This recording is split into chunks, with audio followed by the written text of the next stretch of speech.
I need to find my Hello everyone and welcome to my new live stream. Today's topic will be on dictatorships, all brought about because Turkey is about to become one after, 90 years of a secular government, secular society. Erdogan has become, will become a nice dictator. Now, we have the people here today, which is Habeeb, Nei Gone Mad, and we have a new one, Nono Eva, and we have Real Raven. Nono, do you want to introduce yourself? Me? Yes, just say something, who you are. Hello. I'm Cameroonese in a part of Africa, Cameroon, and I started doing YouTube videos. I think it was in the end of May, and I have so much things to talk about that I don't really know what to talk about. That's why I just have 10 videos on my fucking channel. But there will be more. I'm a graphist, and I like to draw. I don't know how to introduce myself. No, that's perfect. That's awesome. And thank you, all the other guys Raven, Nay, and Habeeb. Okay, we're going on to this topic. Oh yeah, she gets an introduction, but for us it's like, it's just these people, like random people that I gathered on the street. You're a commodity now, okay, Habeeb, don't you know? Say hello, Habeeb. Say hello, Habeeb, and Nay, and Raven. I feel so underappreciated here. Like 1 a.m. at midnight, after midnight, and you've changed, Carlos. Yeah. No, don't worry about it, mate. Don't worry about it. Maybe we should try and introduce each other. Habeeb, the guy with the greatest balls on the internet. Yes. Yeah. Yeah. I have like bowling balls that I. No, they're not attached to my body. I actually go bowling every now and then. It's the carbon steel balls there. Yes. But yeah, when it comes to dictatorships, I already have a little bit of an issue with what you're saying, that Turkey is going to turn into a dictatorship. It already seriously. I seriously don't really think it would fly with the Turkish people, because it was the Turkish people who basically stopped the military coup, and because they didn't want a dictatorship.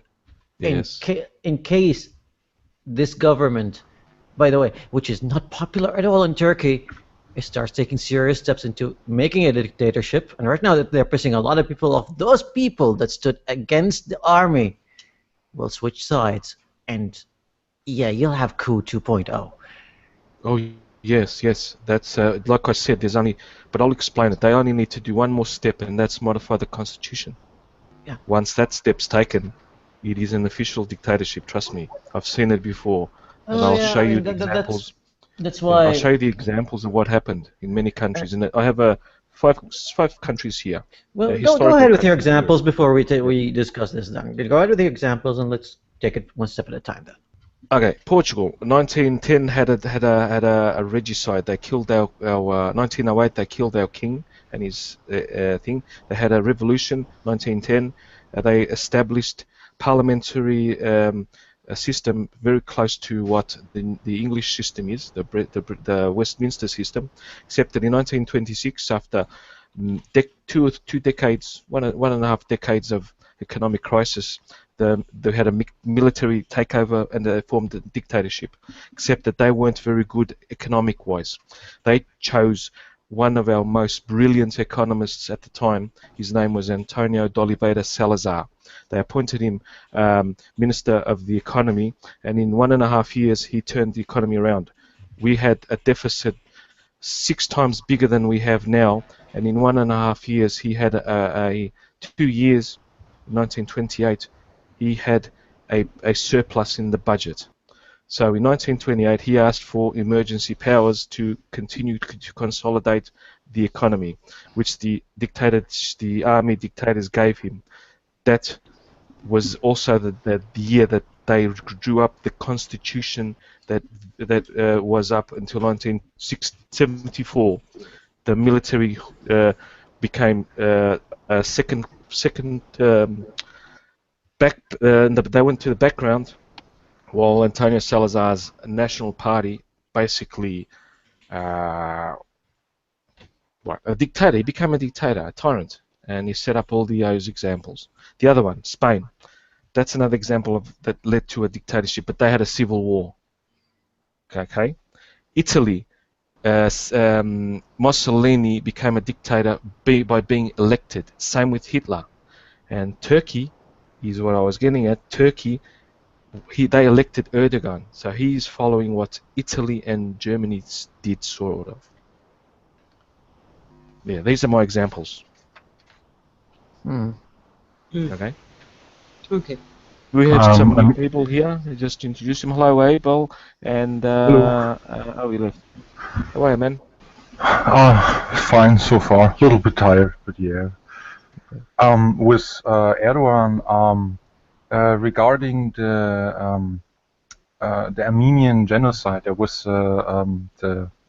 Germany recognized the Armenian genocide, and during that episode, Erdogan said that 5 Turkish people, or German people with Turkish heritage, which sit in the Bundestag, which also took place in the election, that 4 of those who voted for the recognition of the Armenian genocide, that those don't have true Turkish blood, and that he would like to see a blood test of them.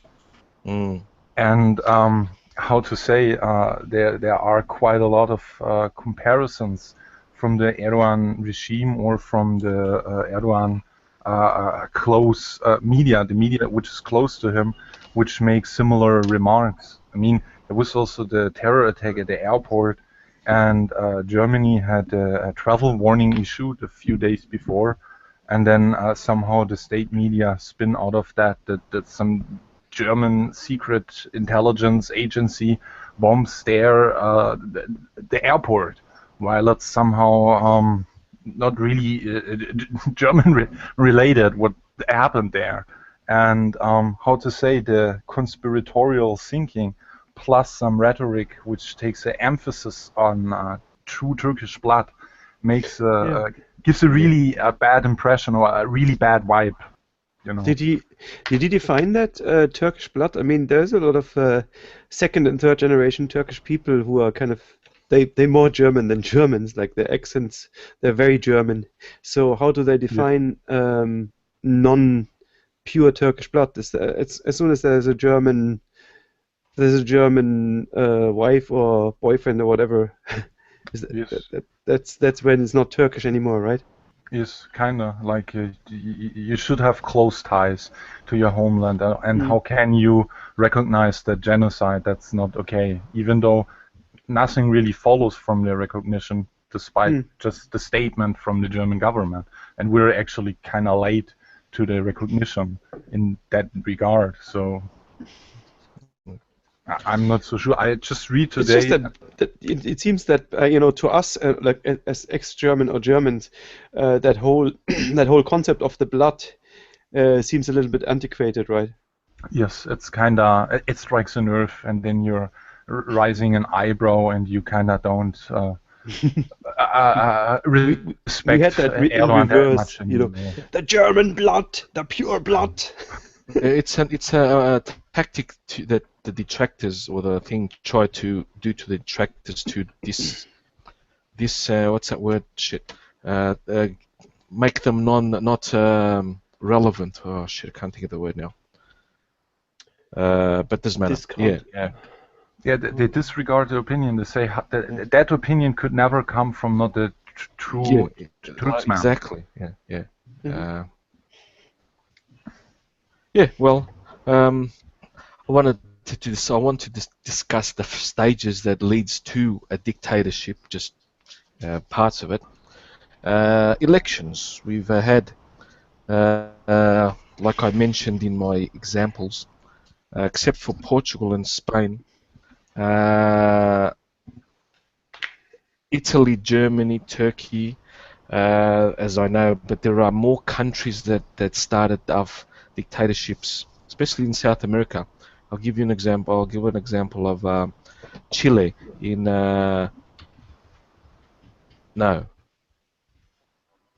Chile. Oh. Allende, Chile. Yeah, Allende. That was Chile. In 1960 something, they had an election. The socialists won because of America and Russia were fighting. They did not want anything close to left wing in any government because of socialism and all that shit.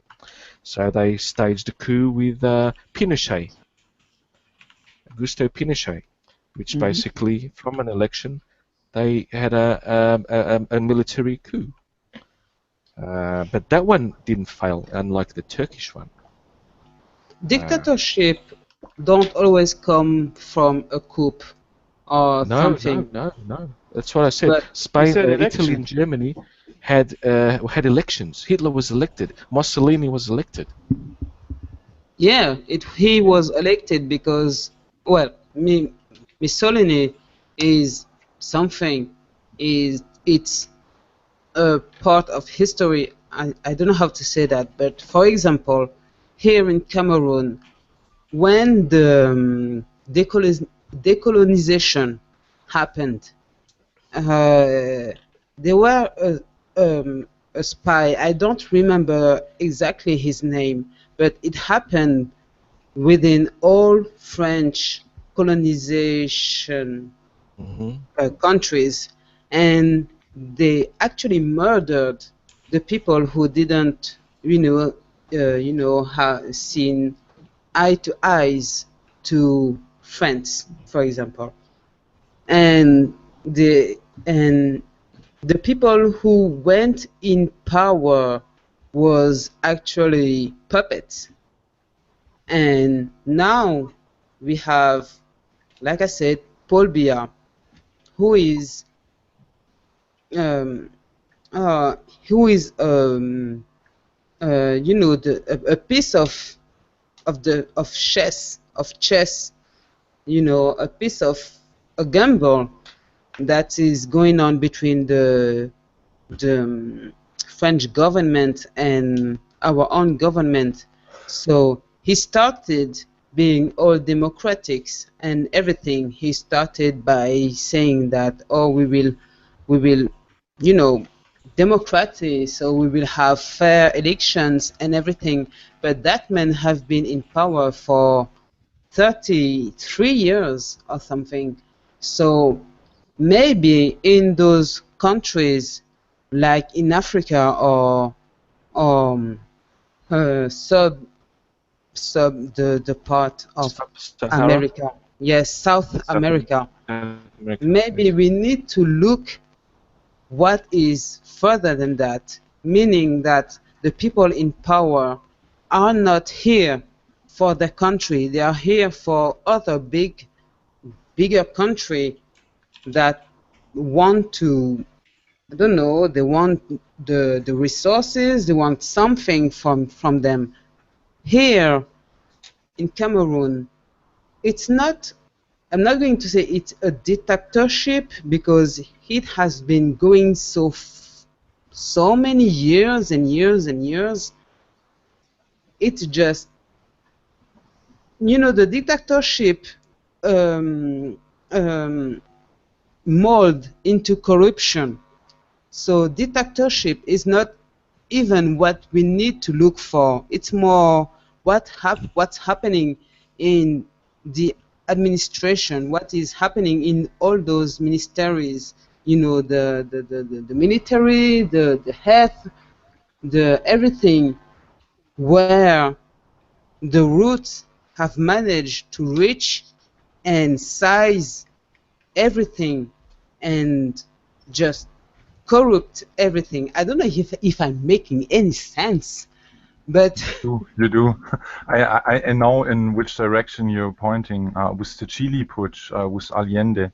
Actually, the files from the CIA are now revealed that overthrow of the government there there was 9/11, the 11th of September in 1973.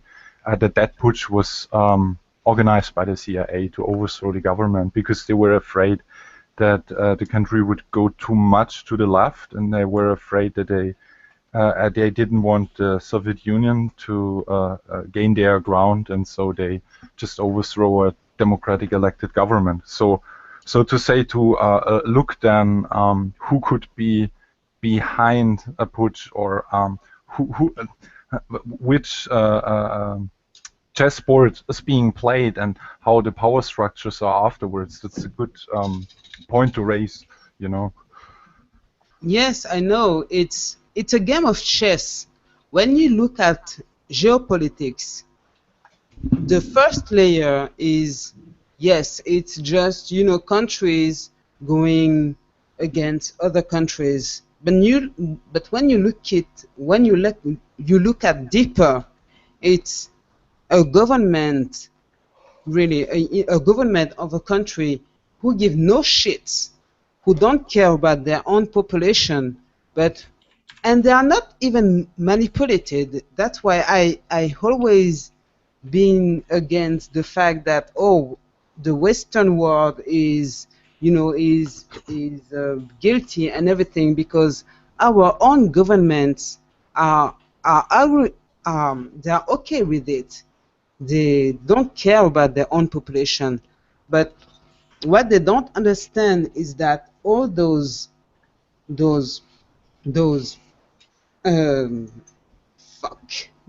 all those manipulation actually have more ramification in a more global hey, I'm sorry. In a more global aspect, it's they don't understand that. For example, okay, I'm going to give an example. Here we have the PNUD. It's the UN actually controlling our social aspect, every kind of social aspect that we have here, and in the blink of a eye, they can choose to improve it or just ruin it. Why did I talk about it? So it's, oh man, I'm sorry. I just went on tangent, and no worries. No okay, so you went on that tangent and you forgot where you were going with it. It happens to the best of us. Yes. I got crashed. Sorry, guys. Story of my life. sorry. I got crashed. It's actually it's what I realize in my life right now. I'm just looking around and like, how did I end up here? I'm on a stream with a bunch of weirdos. Oh, It's just fate. Sorry, Habeeb. It's just karma, Habeeb. It's fine. It's punishment for your sins. Which Yeah. ones? I'm an angel. I don't know. I'm very Which ones do you think it's for? all the If I- bacon. Okay. Back to Bacon, back to the topic, another phase of getting to a dictatorship. First, we can have elections, or we take control. We get control of the state. What do?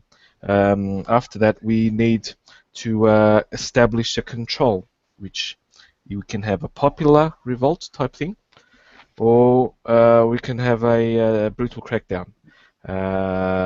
The Turkish. But before, just a sec, Carlos. Just a question. I mean, is that like independent of what you said earlier? You can actually establish the state a dictatorship via democratic means Elections. by just Yes, electing the wrong This person. is But there must be something exactly. else on top of that, right? That then the elected. Yeah, I guess if you look at fucking Germany, there was a lot of fear mongering at the time. And Italy as well. Yeah, they were the two examples. And then changes Turkey. that obviously, and then fear-mongering, and then changes to the law that kind of perverted in some ways, right? Yes. There must You be see, some. You do it by you control the state, parts of the state mechanisms. You have controls. You make laws to restrict free speech, free press, etc. Then you can purge selected members of selected organizations or power. What Erdogan did, he got rid of some of his high-ranking generals. That's what he did 3 years ago. As soon as he got into power, he started retiring some generals, but he couldn't do them all that quickly because he didn't have a majority. He was in a coalition. The last election he had, I think he got just a simple majority, if I'm not mistaken. Someone can correct me if I'm wrong. Okay. Yeah. Which And means then, less than 50%, is it? No, say he had a majority. He had the majority government or the simple majority of the government. He didn't need a coalition to rule. Could have 50 plus one member. That's what I mean. Yep. They could still do shit because someone from his own party could rule against him. But in what happens with that, they know he started to control that. He started to first he got rid of some of his high-ranking some high-ranking generals, and then he started a campaign to silence some of the media critics, which we all know happened. And it's not just that. I read in an article that during the coup, they were in the mosque, they were chanting it was Salah or something, it was some kind of regroup chant. It was something like telling we are at war, we need to regroup under Islam and everything. And in that article, they were talking about how people just went in front of the, those big tanks, and not saying we want freedom, we want democracy, but they were chanting Islamic. Allah Akbar. Yeah. So Erdogan knew that the coup was going to happen 1 hour before it happened. Russia won't be. Russia won't be. That's why he's fucking dangerous. That's why he's fucking dangerous, because that man is fucking intelligent. That's why I know how thing works. Exactly. And bringing religion, especially when you have Syria, Iraq, Iran at your borders, when you have Islamists, when you have, I don't know, I don't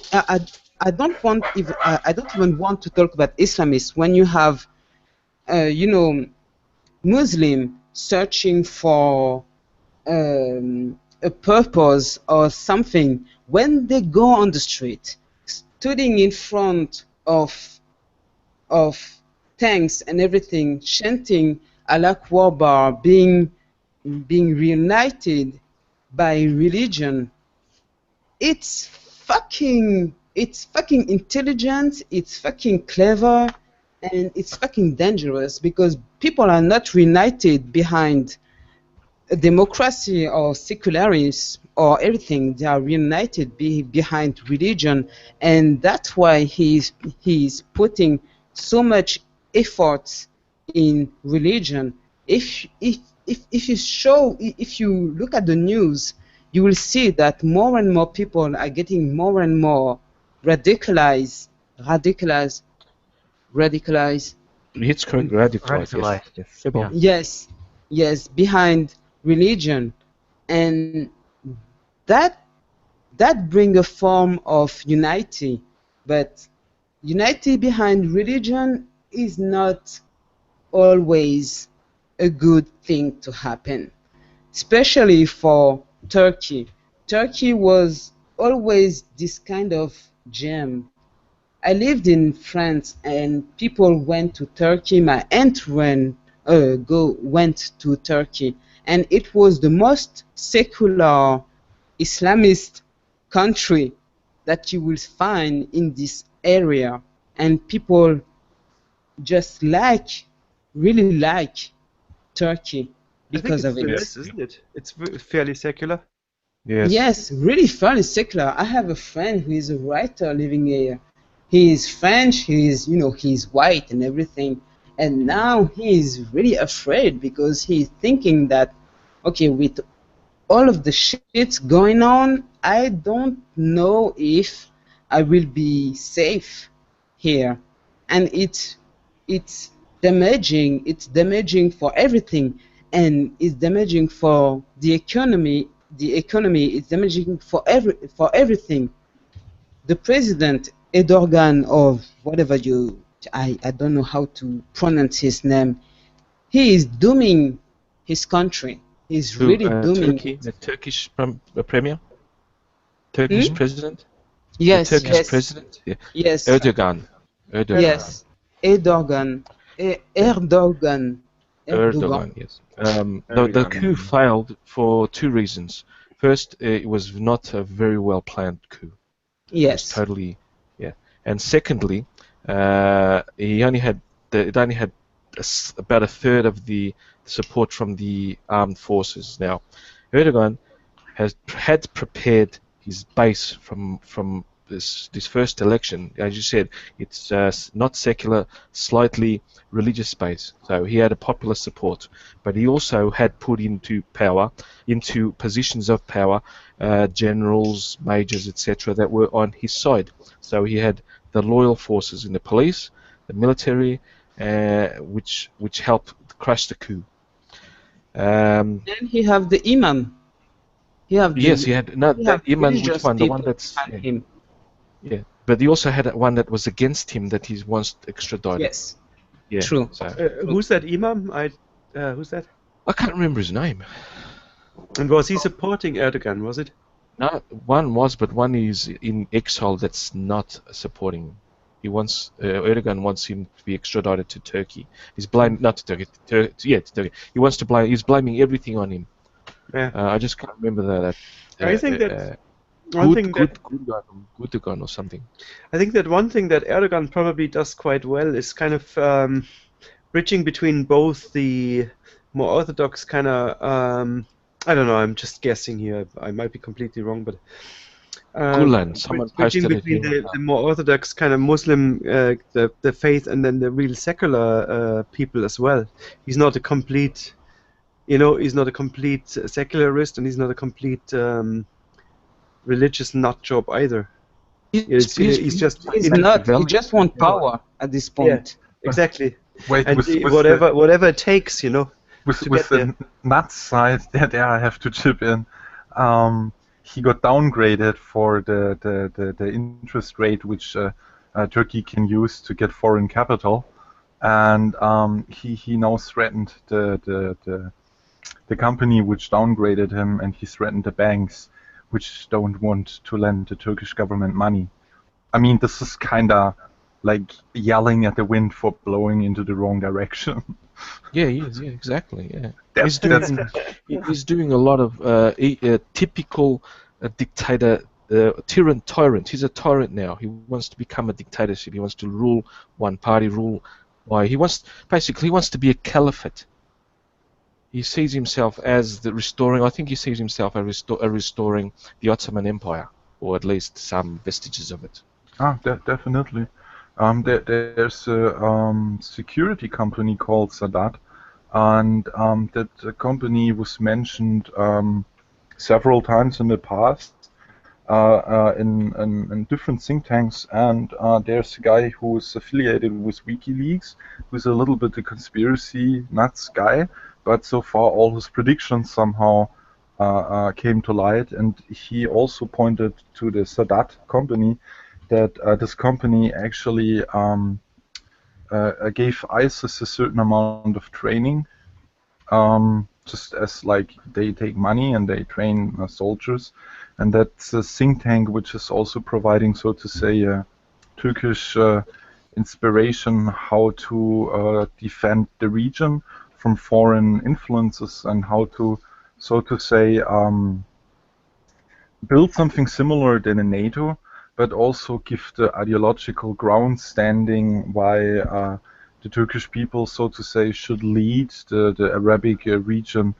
And this company is also allegedly in its way to train a private army for Erdogan, Like normally when you get a dictator, they like to have a private army which are specifically loyal. And in the Kurdish areas, in the border areas to Syria, where a lot of Kurds live, you have seen certain just groups, militant groups, but they belong to the Turkish state, but didn't respond to the Turkish army there. And there were some really weird reports coming out, and it appears like that he's already trained a small amount of, so to say, private soldiers which are just there for him. And also the Sadat think tank itself, that was founded a few years ago from a general which was also involved in the NATO Stay Behind mission. Missions, they were training militants for the case when the Soviet Union would invade Turkey, for instance, that you have then a militia instantly standing there. And he was the general, the founder of that think tank company, Sadat. He was the general at the time in the 1780s in charge of, so to say, training militias when there's a foreign invasion. So that's really fishy and weird company, security company or think tank, you could say, and it does not give you a good impression what's coming there. I mean, from what I said, a few parts of that are speculative, but the rumors are quite, how to say, they make a lot of sense, and there are a lot of credible people just testifying that something weird is going on with that company.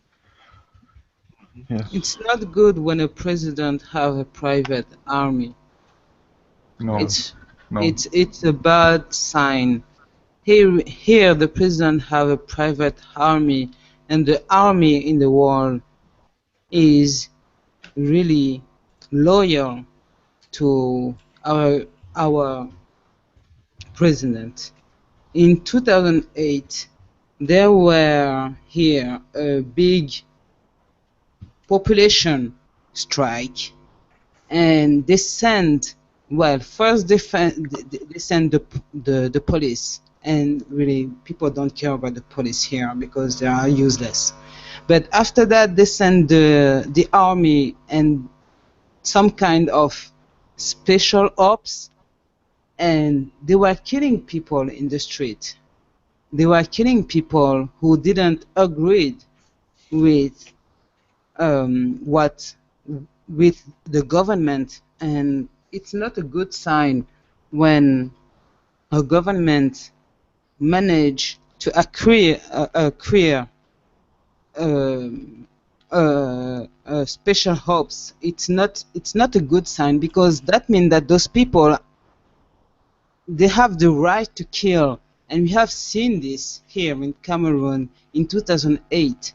They have the right to kill everyone who is against the government, and it's a bit like martial law, isn't it? No, it's yes, almost like it. Yes, it's really martial law. It means really people, because we have seen what happened in our neighbor country with civil war and everything, and people really they really don't want that kind of thing happening. That means that people just, they went into their shell and stop talking about it. And it was actually something that could have changed what is happening right now. And when you have the military, I mean, there were tanks in the streets killing people. Every time we have some kind of Jesus, how do you call it? Of a strike. Yes. They send the police, and if the people in this strike don't back down, they will send the military, and the military will be able to kill people and without consequences. And it's scary that Turkey is doing the same thing.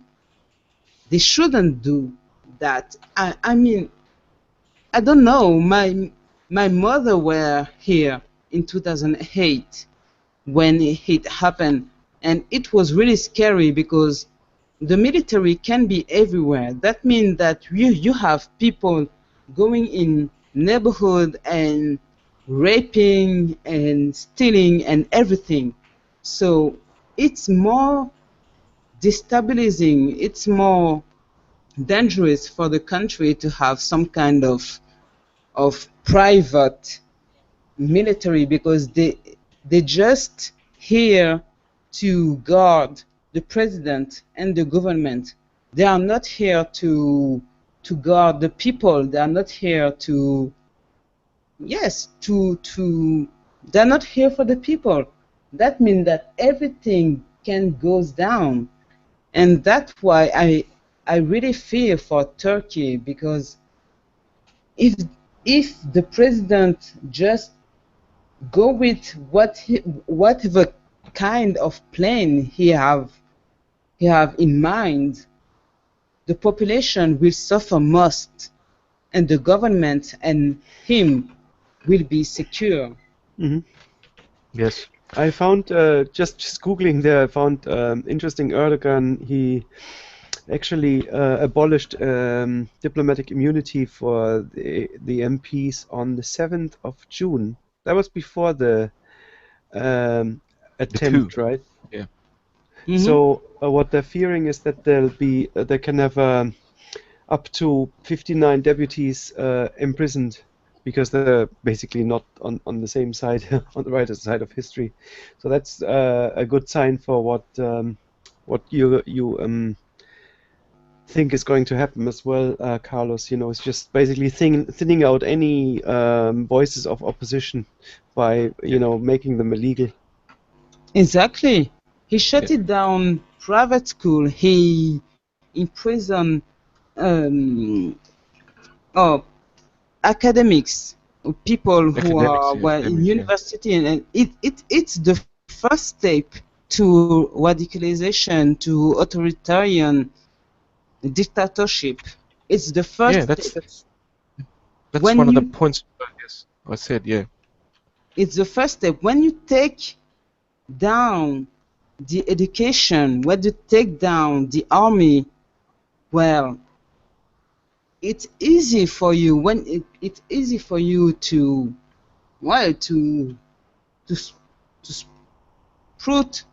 spread whatever spread whatever ideology you want to spread. It's fucking easy. When in school, in university, the people teaching are people from the government who are okay what the governments are saying, well, it's a good road, it's everything. It's those people we teach those children, those teens, then those young adults, that what we are doing is right and what they are doing is wrong. So we need to be with us and not being with them. It's a black and white dichotomy, and it's really it's dangerous when people can't see the nuances, can't see that between black and white there is a nuance of gray. It's really dangerous. It's really dangerous. Yeah. Just saying that for me, Turkey right now, it is not really going on the right path. It's slowing down, and like I said, it's from a secular country in the Middle West. I think it's the Middle West. And it's a country that is asking for open borders. If Turkey can go into the EU, the European nation, they have free borders here. Just imagine what kind of people can go to France, Germany, whatever the fuck, He just switch. he just demanded Europe rule on the visa-free travel from Turkish people to Europe, and I hope they don't give it because of what's going to happen, what is happening by October, November. He's He will. blackmailing. He's Yeah, blackmailing them. he already he already destroyed the coup leaders and most of about 15,000 soldiers.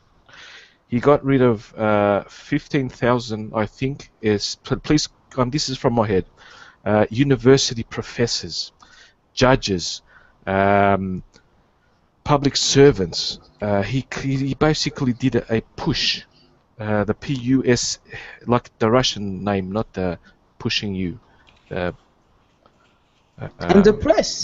The press. That was what I'm getting at now. He closed down all of free press. Now they are basically state-owned or state-sanctioned. So, so his propaganda machine was just going forward. He's already amassing support. He did have that before because in the last elections he got the majority because the press that he controlled, some of it, were just making lies up of the opposition, and he had, I think, arrested one or two, if I'm not mistaken. They were being beaten up and everything. They're the classic. And he will choose his opposition. Yeah. This is what is happening in our country. He will choose his opposition, and he will give them money and everything and resources, and this opposition will not even be opposition because they are like the lapdog of the president. That means that when there will be other elections, that man will be in power again. There will not be opposition. Here we have elections in 2018, and we don't know what will happen. We are afraid because we don't know who will succeed because there is no real opposition, and he is creating the Erdogan, doesn't matter. The Turkish dickhead. Yes. Yes. Raven, do you want to? Yeah, thank you. Do you want to read that out, Raven? Yes. Raven? Okay. Raven. You're muted, buddy. I'm sorry, guys. Now your screen is on the stream. Yeah. Yeah. Okay. Sorry, fine. I know. Do you want me to read out your link, Habeeb? I don't mind. One of you. Because I just found something about, I was just googling the 3 billion that Erdogan wanted for the screen is yours. Yeah, great. So I found this is quite funny because Erdogan calls on EU to deliver cash, visa-free travel. Turkish president said the country had only received a small portion of the 3 billion promised in the migration deal.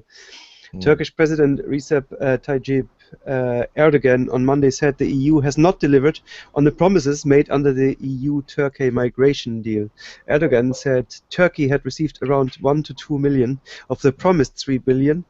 1 to 2 million of the 3 billion under the deal, which allows Europe to send refugees from the Middle East who arrive in Greece back to Turkey in exchange for political and financial incentives. The European governments are not honest, Erdogan told German broadcaster ARD. Erdogan said 3 million refugees from Syria and Iraq who currently reside in Turkey have cost the country 10 billion euros. It's quite ironic because he made a deal with the EU, but he probably didn't know that they can lie very well as well. And he's blackmailing. He's blackmailing. Yeah, I know. Yes. What's also often the EU with that.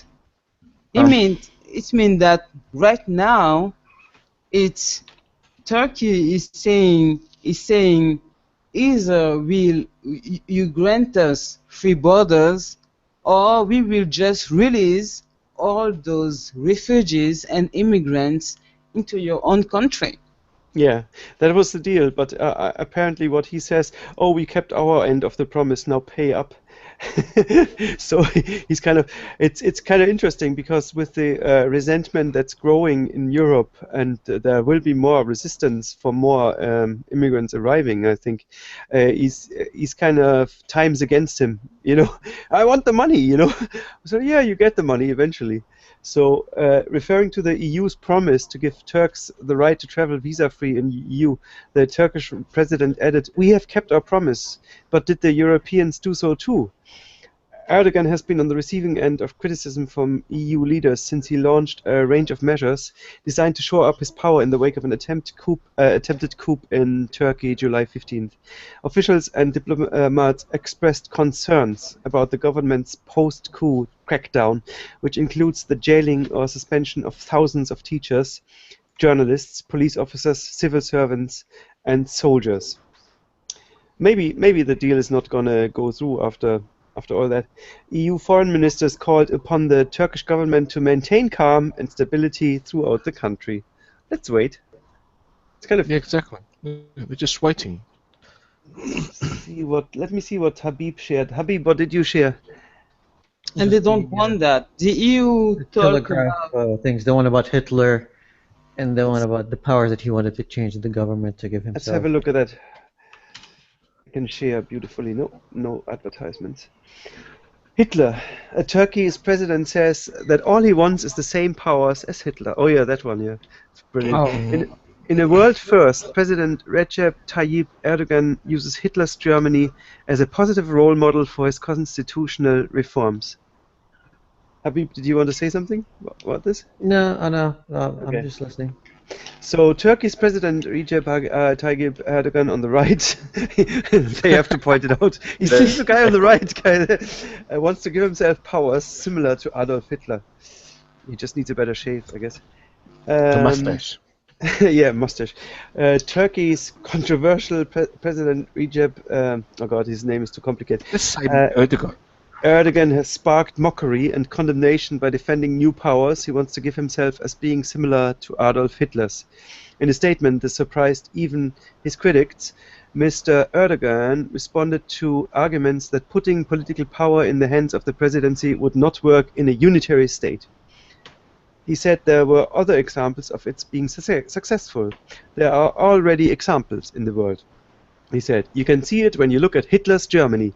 There are later examples in various other countries." So, like, Hitler's Germany obviously worked for a period, right? Maybe he's also aiming for 1,000 years. The Turkish presidency at present is largely ceremonial, with most powers in the hands of the prime minister. However, when he was prevented constitutionally from standing as prime minister for a fourth election last year, Mr. Erdogan stood for the presidency instead and has used the position to continue his aggressive Islamist agenda. Ooh, I didn't know that. So he was... right. And there is something else. So he was a president for 3 terms, and now he is a prime minister, but he doesn't really have the nominal power. People are just used to obeying him anyway, is it? It's strange. Very strange. In the meantime, he has been trying to change the constitution to formalize the situation. Yeah, so he's changed the post, but he wants to hold on to the power. It's a bit like a tick. Local critics used his words to argue he was becoming dictatorial, but in Israel, that will be seen as another example of political insensitivity. Mr. Erdogan has clashed with Israel on a number of occasions over his perceived support for Islamist anti-Israel groups. Online, Turks, bloggers and the Middle East analysts all took to Twitter to express their astonishment. Elliot Higgins, who has achieved celebrity status for his analysis of weapons usage in the Syrian war, said Mr. Erdogan had achieved a first by managing to Godwin himself. Godwin's law. Yes, indeed. It's a joke rule of the internet. Yeah, we all know Godwin's law. Yeah, he basically literally invoked Godwin's law. It worked for Hitler. So Yeah. Godwin. Yeah, as soon as I saw that article, I was like, it's a bit Godwin to me.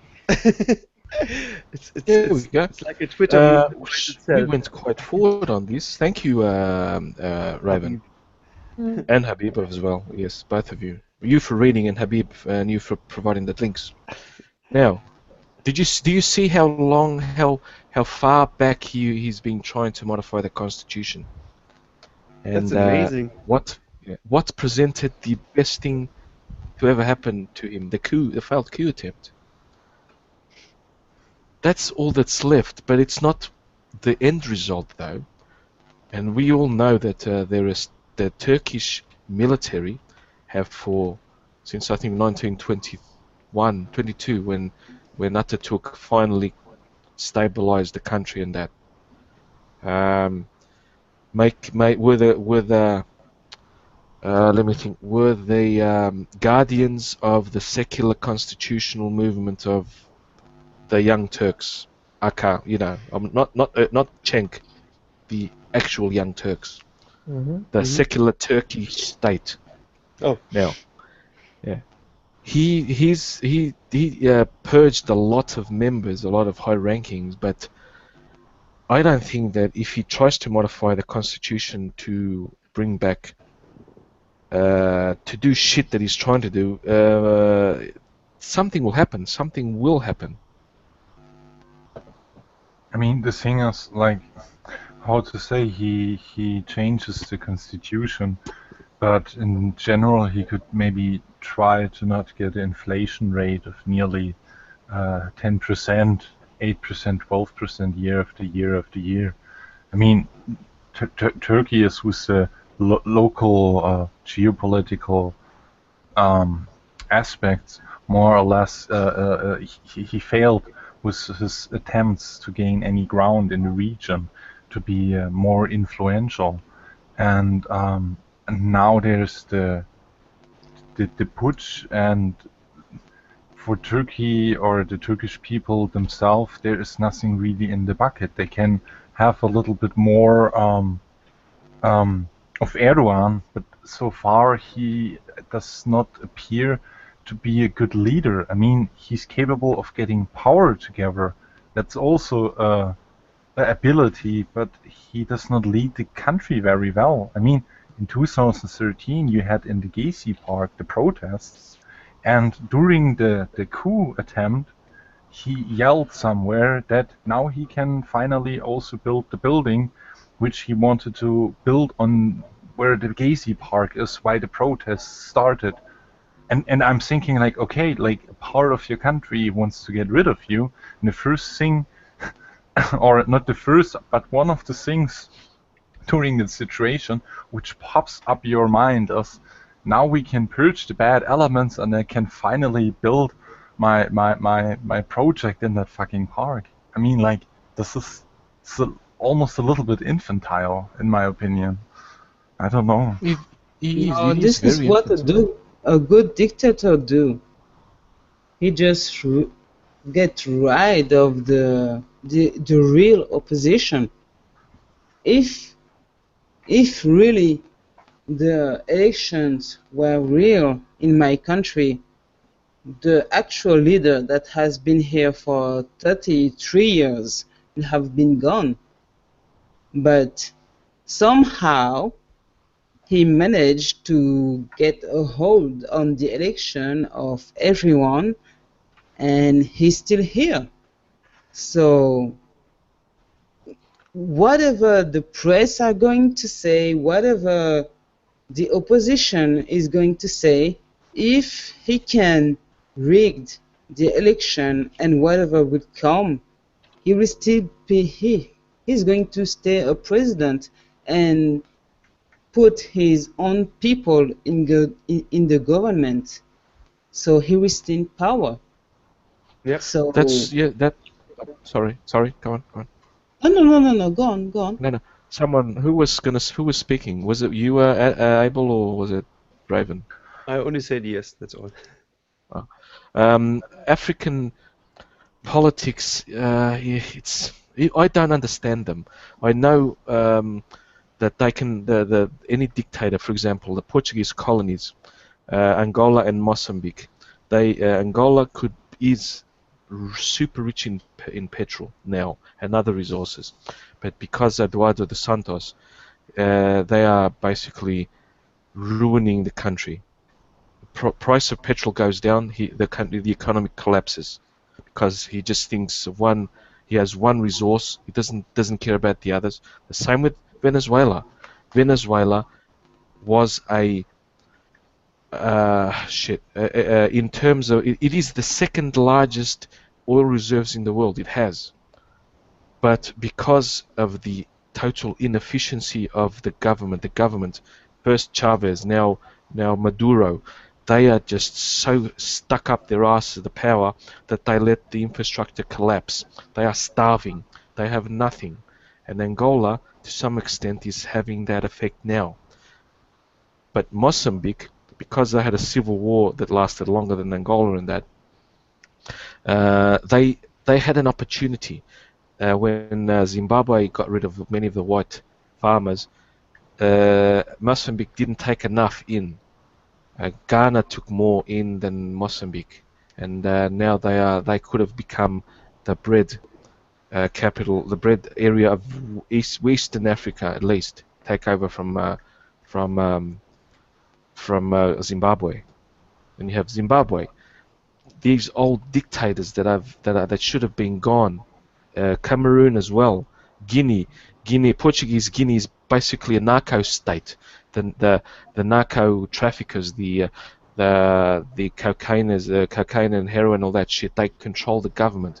The government doesn't arrest someone, they throw a military coup and get rid of it.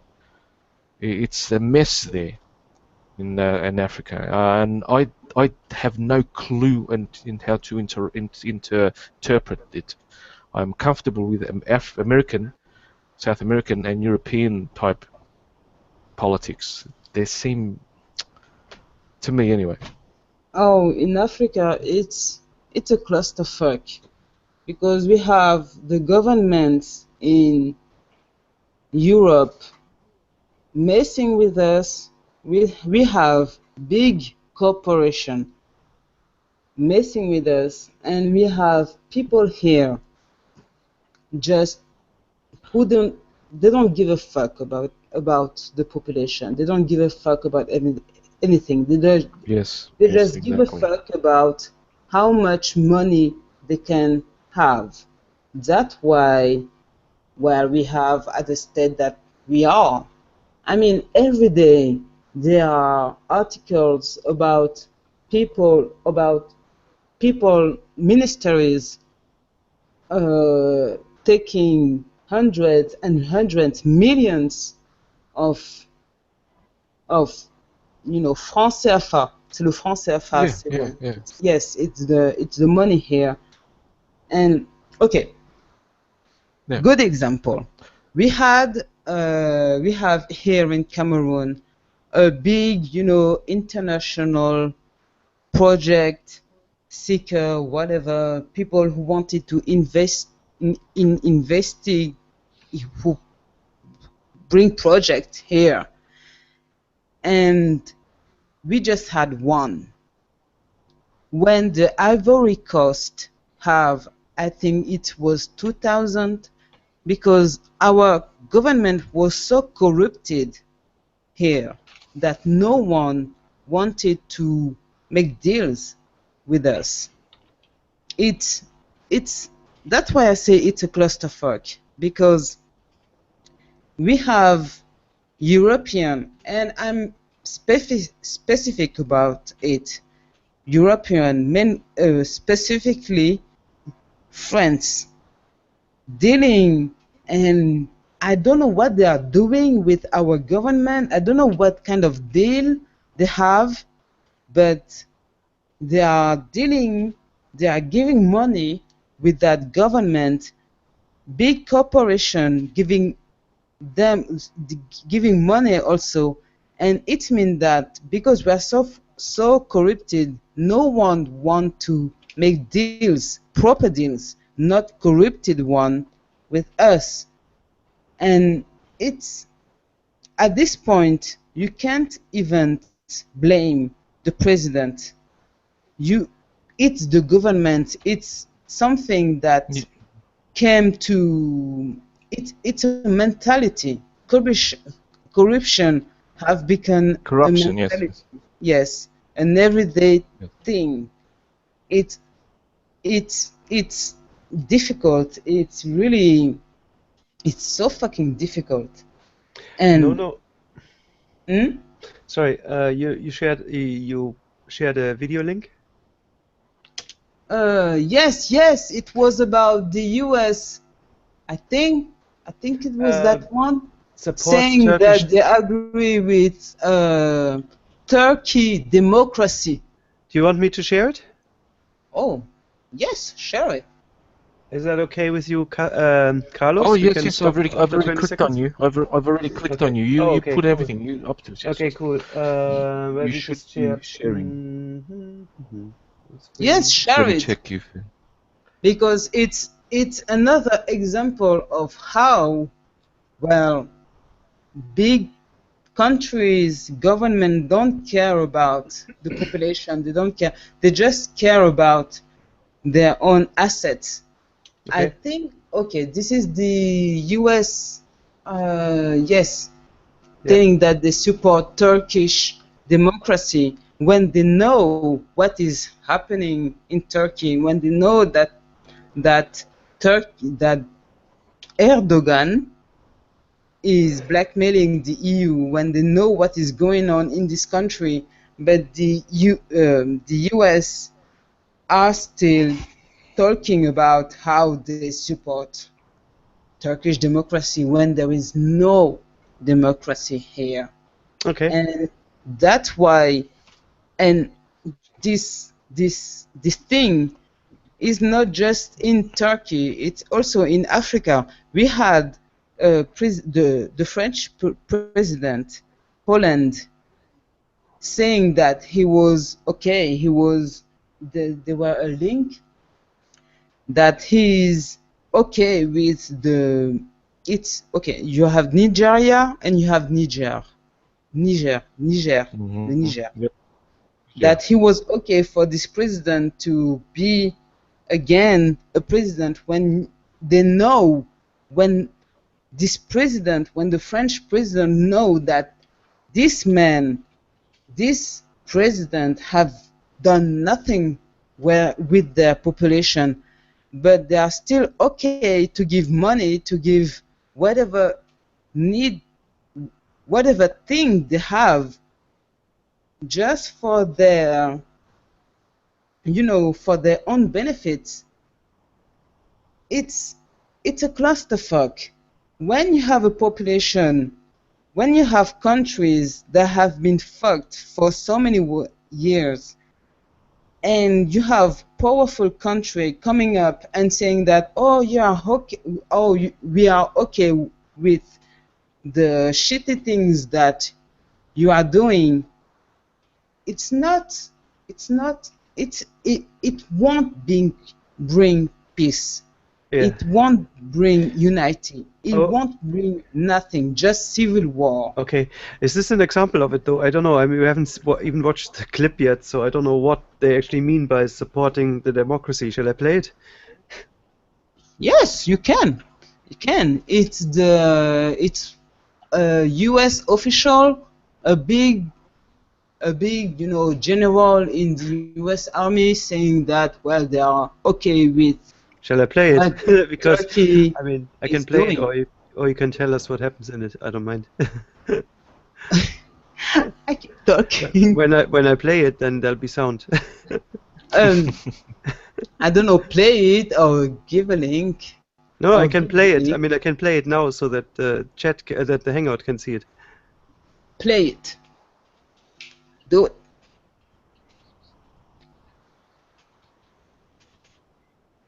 And it's shitty as fuck.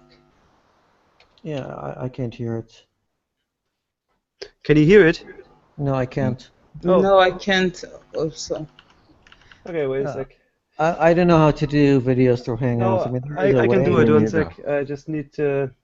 1 second. But how to say? kinda.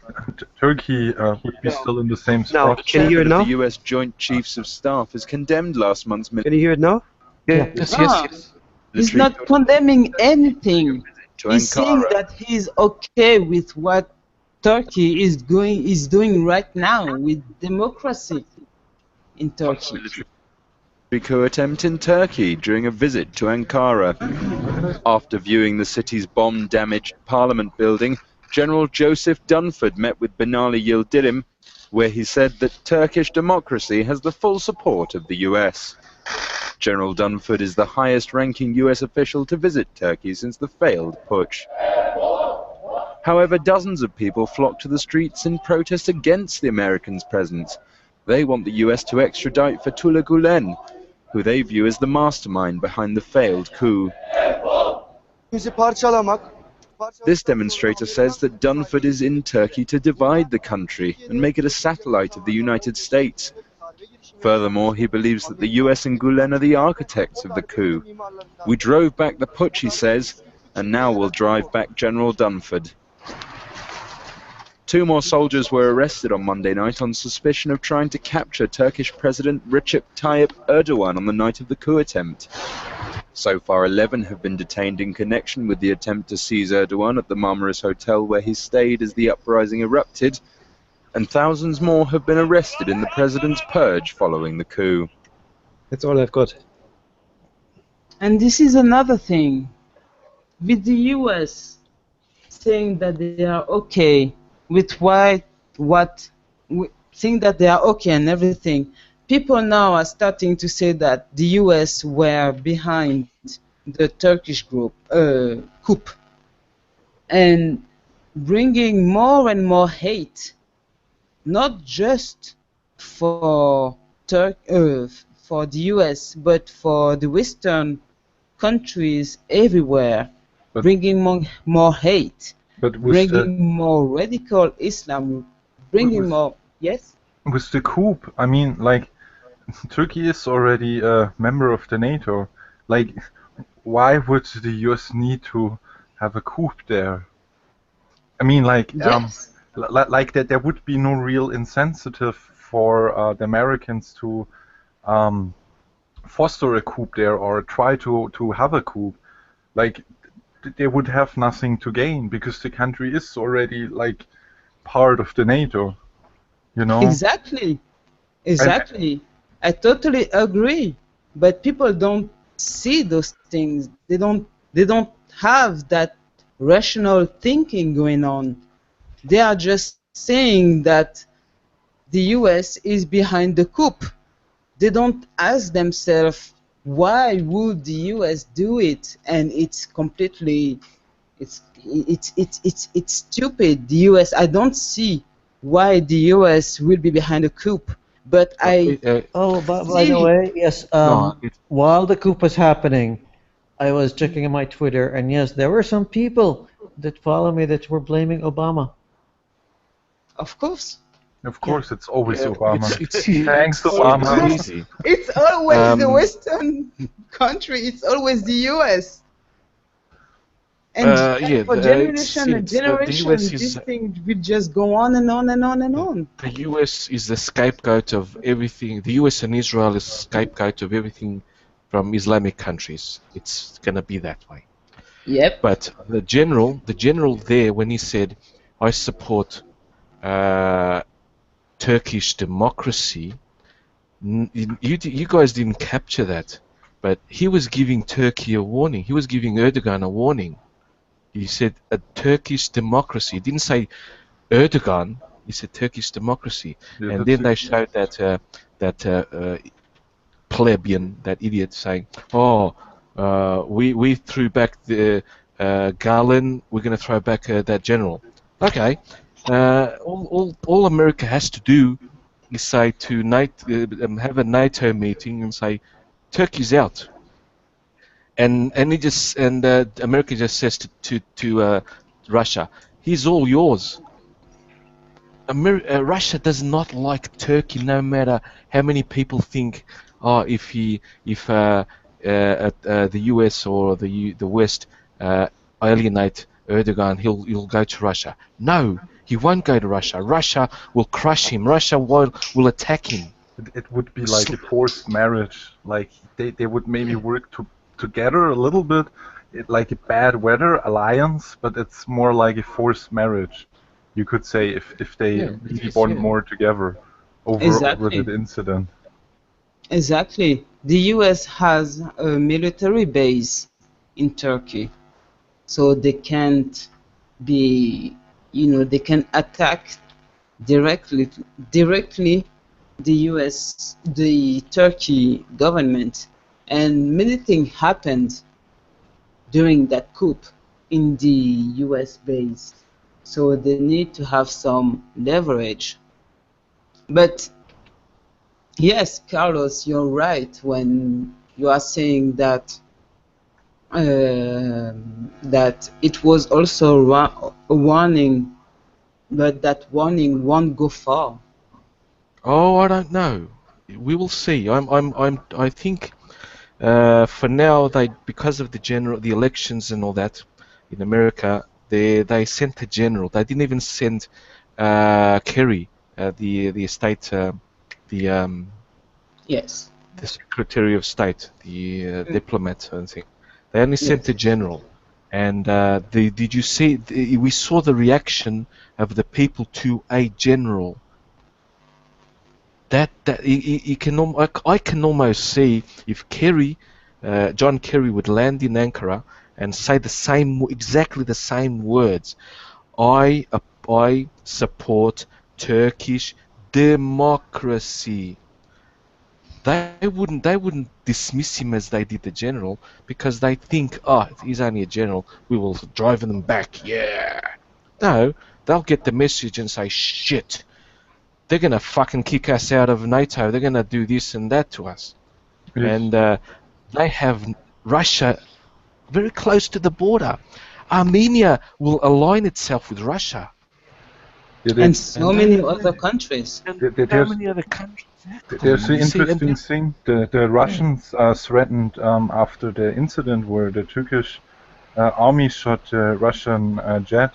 They threatened with that there's a treatment between the Soviet Union and Turkey from 1922 over the borders in that region, and Russia threatened with saying maybe we don't want to apply to, we don't like that contract anymore, and over losing that treaty, so to say, there would be actually the possibility for free Kurdistan, because Russia said we don't really want that, but we know that some parts of your population would really like to go into a negotiation over that. So exactly. So there might be also just a downward spiral from that, and I'm like, how to say, Turkey's role in NATO was always to be partially a shield from the turmoil in the Middle East, while also bringing a stability to the Middle East, just by being stable, and of course also the geostrategic position that Turkey's role in NATO is, so to say, brings stability, and if they cannot fulfill that anymore, that will also have huge implications.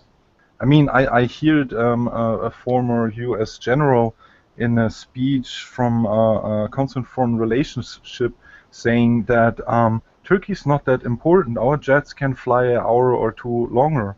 That's not that of a big deal. And I was also thinking, like, okay, the road they're going now, that's not good at all. Like, I don't know, I'm not so happy about that. I'm scared of Russia. I'm scared. I'm not. Like, I'm honestly. scared of Hillary Clinton. I'm scared of Russia. Of who? Of who? Russia. Russia. Putin. Yes, Russia. of Putin. Yes. No, I'm not. Actually, I'm not. It's strange that I don't think Putin is really that a danger to the West. Partially, I would say. He gets overrated, but I think he's also not that innocent. so to say. I'll put my point of view forward. He's sort of like the NATO has built forces around his country, right? And he had to say to his people, "No, we're gonna do something because I'm strong." What did he do? He invaded Crimea. He invaded parts of the Ukraine. He's threatening the Balkan states, and he's allied with Syria. Okay, that's his position. He won't do nothing. I don't expect that he will do anything to the Balkan states, because he could see them as a sort of a free market opportunity, some economic-wise, because he has good economic advisors. I know he has. The Russian economy, I don't think is that bad. I could be totally wrong, but I don't think he'd be that bad. And we have a new guest. Hello, Cultivated. Hi there. Hello. Sorry, I've had really nothing to contribute to the conversation because I just jumped in. No worries. I'll just continue.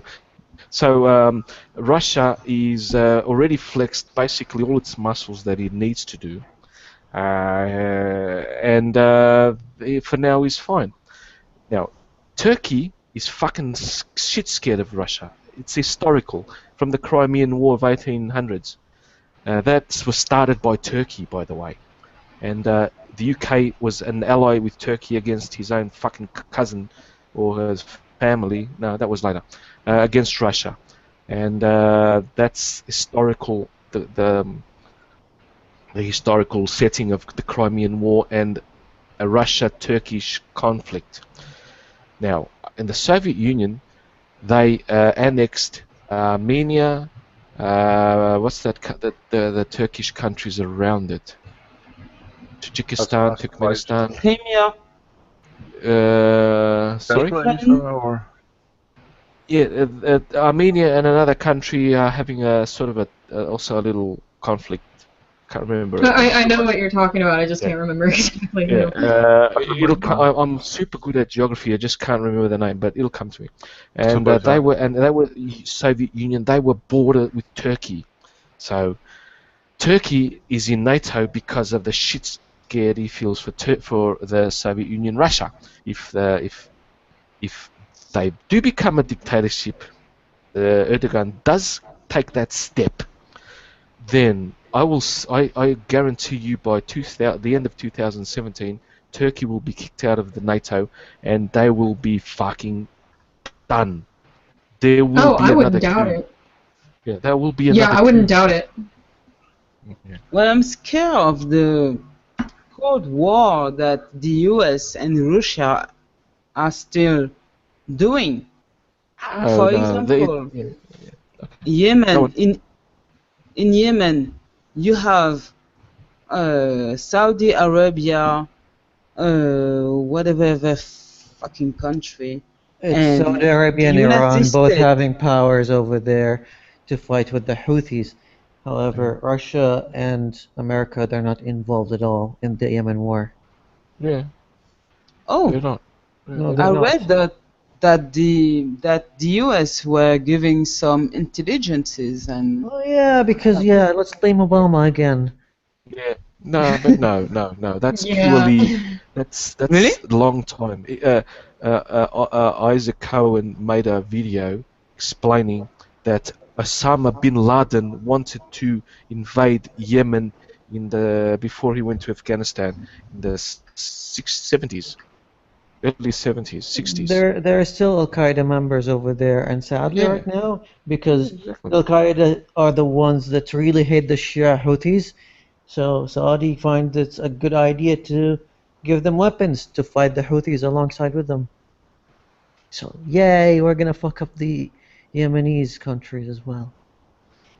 But Saudi Arabia is bombing and destroying the Houthis. They are against. They're destroying everything there. The Houthis, the civilians, and everything that they can drop bombs on. So they are not with them. It's not a pretty sight over there, but that's another story. altogether.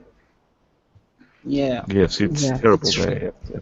And with Turkey, again, like the purge of parts of the military, that will also not really help fighting ISIS and really keeping ISIS on the other side of the border. I mean, if they had like 300 something generals and purged like 100 something generals, like how to say, I remember Soviet Union under Stalin purging a lot of generals, and then there came some Germans along, and in the beginning they couldn't really fight well because simply the expertise in the army was gone. I mean by that Turkey is now in a really, really weak position also to simply keep their own country secure. So, how to say, it's not good, the No, development. it's exactly Abel. You saw, you mentioned that the Soviet Union in before World War II, World War II, they were kicked, their asses handed to them by the Finns. Mm-hmm. Mm-hmm. So, and Turkey is, if it continues, they've purged a lot of top generals. They could, the Kurds could actually take an opportunity to actually reinforce and never probably it'll be bad for Turkey. Yep. Yes, I could expect that the civil war in the Iraq, Syria, and simply where ISIS is that moves just a little bit to the north. I would expect that, to be honest. I don't think ISIS was basically being helped by Turkey. They were buying the oil from Yes. Syria, Iraq. Yes. So no, ISIS is not. But yeah, I agree with what the rest. Yeah. And that maybe that would lead to a Kurdistan in the future, but for sure the situation is really, really bad. And I mean, ISIS currently pumps oil into the Tigris. They started to stay somewhere around to just pump oil into the river, and the region does not get more stable over that. And I expect that if now a West coalition takes more efforts against ISIS, that they just will head north, and that will not be good. And in Armenia, we also still got some turmoil. I didn't really follow there up, but during the same time of the putsch in Turkey, you also had some militants going into police station in Armenia, in Yerevan, and there are continuously also some turmoil in the streets, although I'm not so sure if the situation is there really badly. But yes, the region does not get more stable recently. There is Al-Qaeda also there. No?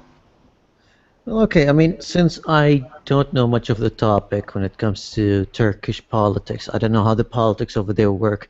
I don't know the kind of steps that Erdogan has to take if he ever wants to change the constitution and make it into a full dictatorship, even though he changed and overthrow anyone who would oppose him within the judicial wing and the military as well. But I still don't really claim that I know all the details. So what I did to help you out a little bit here is I went to Twitter and I was like, this is the first question that I asked my followers. I was like, is Turkey turning into a dictatorship? I personally don't want to believe so, but I damn could be wrong.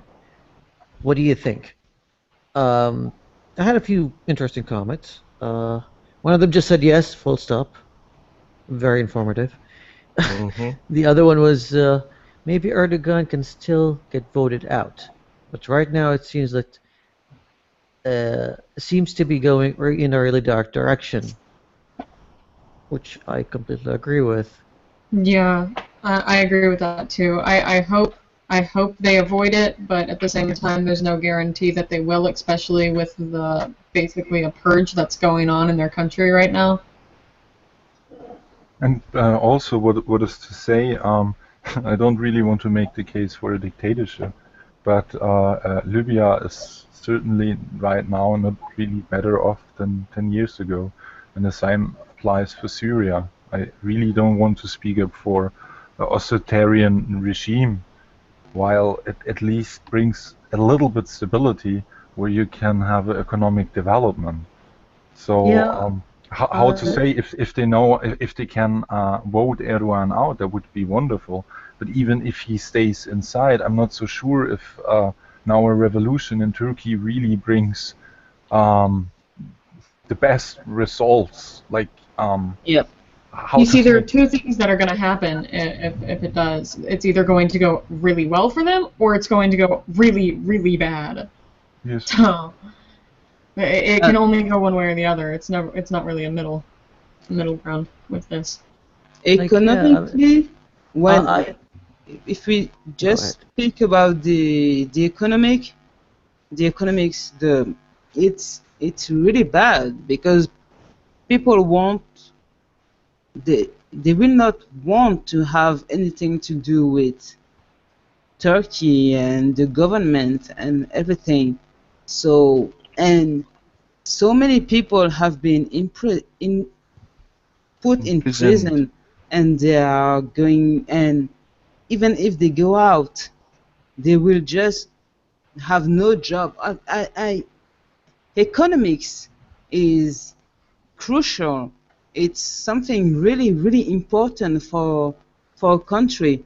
If you don't have economics, if people don't want to invest in your country, well, it can bring so many hardships, so many, yes, hardship. That means that, well, not so much people getting hired, so poverty. I don't know how to say that, Yeah, I but understand. Like nobody wants poverty. I mean, no matter what, I think having economic stability and safety kind of yes, trumps the idea that, oh, I want to vote for a government. Sometimes a government that you didn't vote for that could provide you with safety and a stable economy is kind of better than one that you voted for but makes you live like in a war zone in poverty. Just look But that's just at my China. opinion. exactly, Just look at exactly. China. China, nobody votes, but at least they have a promise from the government that you won't starve, and you can also go to university, at least get a degree, and you don't have to work in a factory.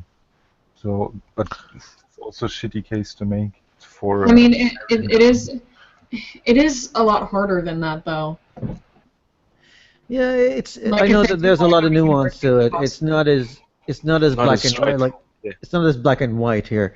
But there is one preference that I would go with at least.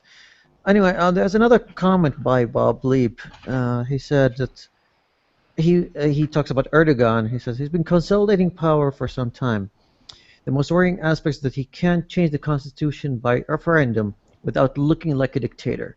Due to the support that he has in the vast swaths of countries, um, community leaders. So he does have a lot of support from surrounding countries in here, and including all the people in government that he changed, and he overthrew everyone who might even be remotely in opposition of his. Oh, he don't need the people. If Erdogan want to change the constitution, he have the government behind him. He have the military behind him.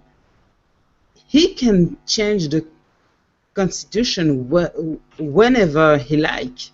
Nah, changing constitutions, even if you have the government and the army, it's not as easy. There's no constitution on a country like Turkey that would be that easy. It's just not.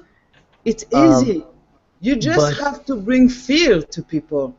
Here, it's no, here in Cameroon. Oh, it's I it's that people fear for them life for their life.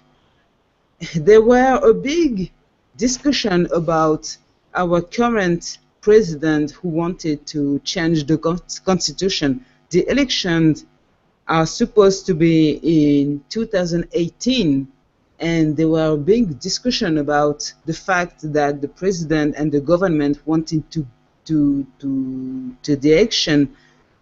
election to happen in 2017 or right now, and we will not be able to do something, because if we want to do something, if we go on the street, it will be 2008 again.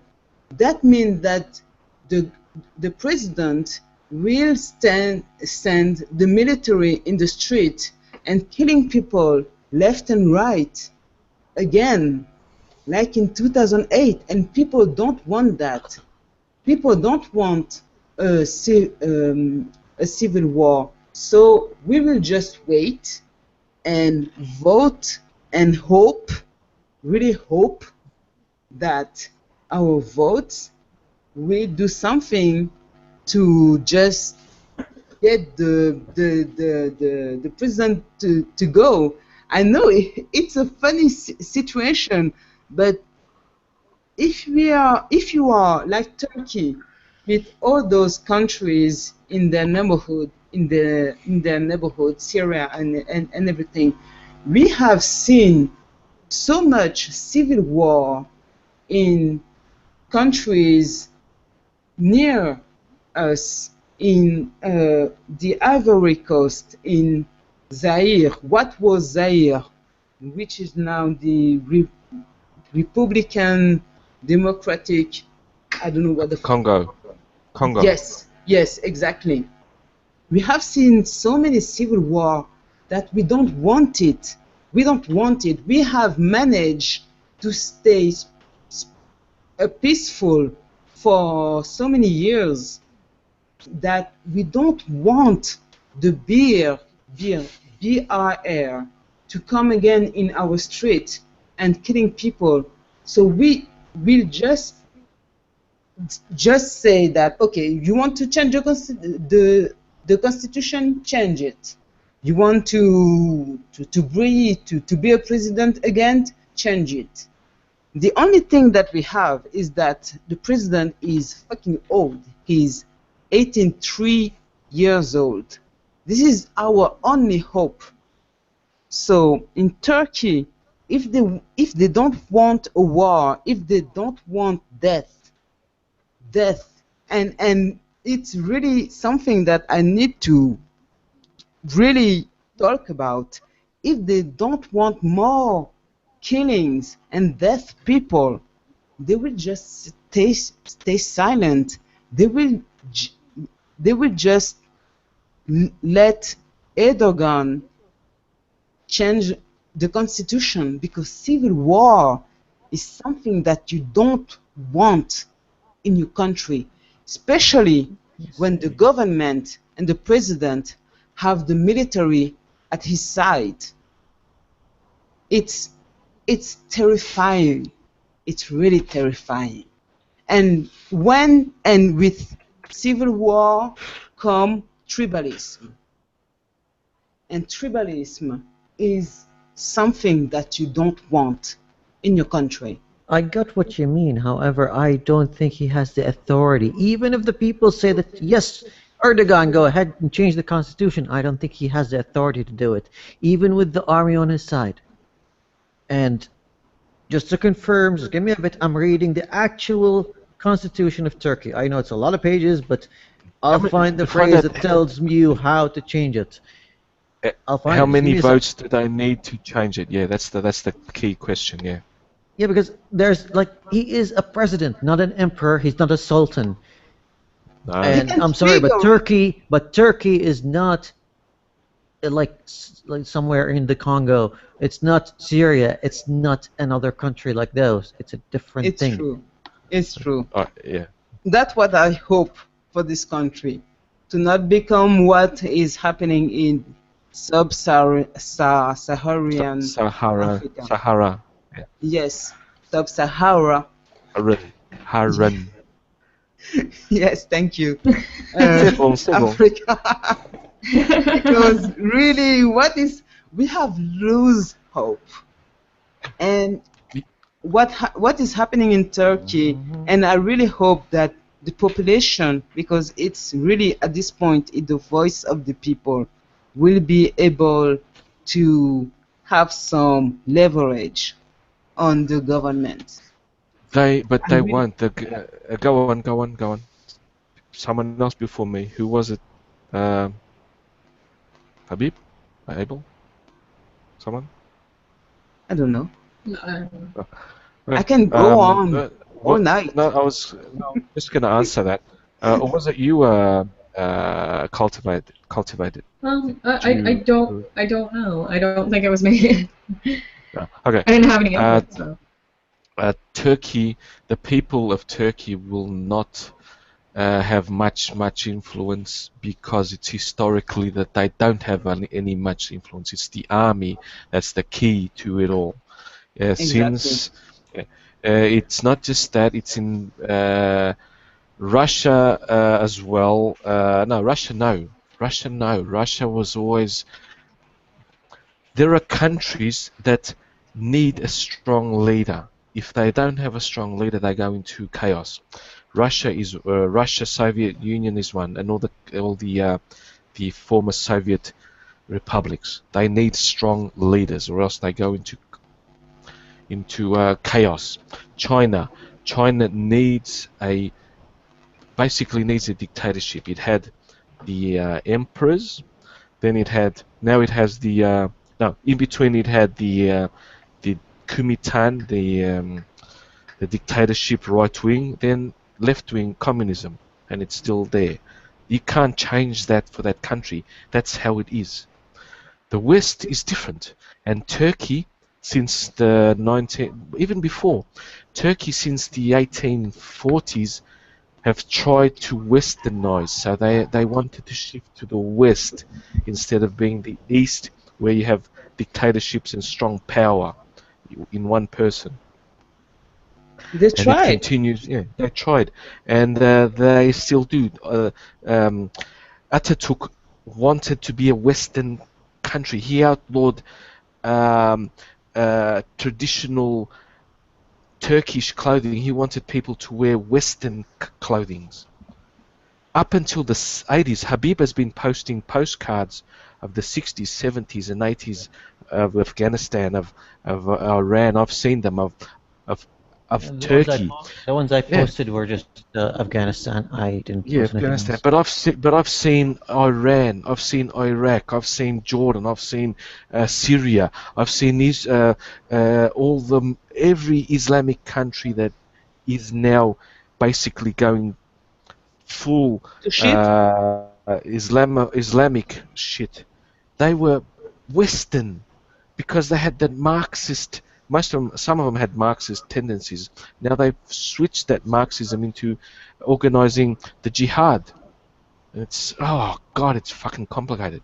But they ruined themselves. Yeah. That's a collectivist starting point, Marxist society. Exactly. So that's a good breeding ground in my mind. Anything collectivist for Islamic, because that's also collectivist, where the individual isn't that high on. What happened in Afghanistan was completely different. I mean, if you look at the photos that I even posted, there was a lot of photos of little girls and not even little girls, teenagers and young adults all in short skirts, little girls, and next to them is one of their friends is in a full burqa. Burqa, yes. Afghanistan is a really strange. They went through a really strange chronology, a very strange path. We know what happened in Iran, the Islamic revolution or something. Afghanistan just went to shit. I'm sorry to say that. Afghanistan had a coup back in 1980. What is it? 87? That. No. 1978. 1978 was their military coup, where they overthrew their last king, and they were like, "Hey, we want to be Marxist now. Come in, Russia." They wanted to be just like, what Kazakhstan was, or all the countries northern of it. They were like, "Yeah, we want that," and the Americans were not happy, and a few years later, they showed up and they're like, "Hey, you guys, the Taliban, you guys are not happy. How about we give you weapons and training?" Yeah, Mujahideen. Not just weapon, but they decided that good idea. they actually have a part on who is going to be a leader. Yeah, And they it's trained a just lot of not the their US, militias. So It's the French government also. Okay, I'm going to talk about the French government because, well, I am more of the francophone part. Francophone. But yes, but the French government have so much part, so much, tentacles or something, so much influences Influence, on yes. yes, on what is happening right now, that we can't just it's I don't like to put all the blame on Western countries and everything, but really they fucked with us, and we are still getting the effect. We are still living. But China got also quite fucked over by the West, but they're kind of better off now than. Yes. Like China was way poorer after Second World War than any country in Africa. They had a life expectancy of like getting 40 years old. That's like nothing. Plus, Japan invaded them and actually made a way bigger genocide than it happened in Europe on Chinese people. And somehow they managed. What is interesting is that if you look at sub-Saharan countries, the old English colonies are doing better than the French one. Really, And the Portuguese look at Nigeria. Yes. They are doing better than the French old colonization, Colonization. Yeah. Yes. But some are regressing now. Kenya and Uganda are going so far stupid. They are laws that are killing the country basically. I agree with and Zimbabwe is another example. Shit, that could have been. It was the breadbasket of Africa, and it's shit now. The countries which are doing well, relatively, South Africa because it has a lot of minerals. Botswana is not too bad. Namibia was a German colony, but it became a protectorate of South Africa, and it's doing well now. Zambia got all the white farmers from Zimbabwe, so they are saying thank you, Mugabe. Tanzania, I don't hear much about Tanzania, except when they find some fossils, which I like. Burundi and Rwanda are fucked. I mean, they are fucked. They just kill each other. Burundi? Yeah. Burundi. Burundi Rwanda and Rwanda and Rwanda. Yeah, they're fucked. They're fucked. They're just stupid. They're fucked stupidly. But they kill themselves. Surprisingly, they manage to reach a kind of evolution of development. Yes, development that we didn't. I mean, since no, they haven't. They killed each other last 10 years ago. They have. Rwanda is more developed than Cameroon. It's way more developed than Cameroon, and the fucking genocide happened in the 1996. Yeah, I don't pronounce 96.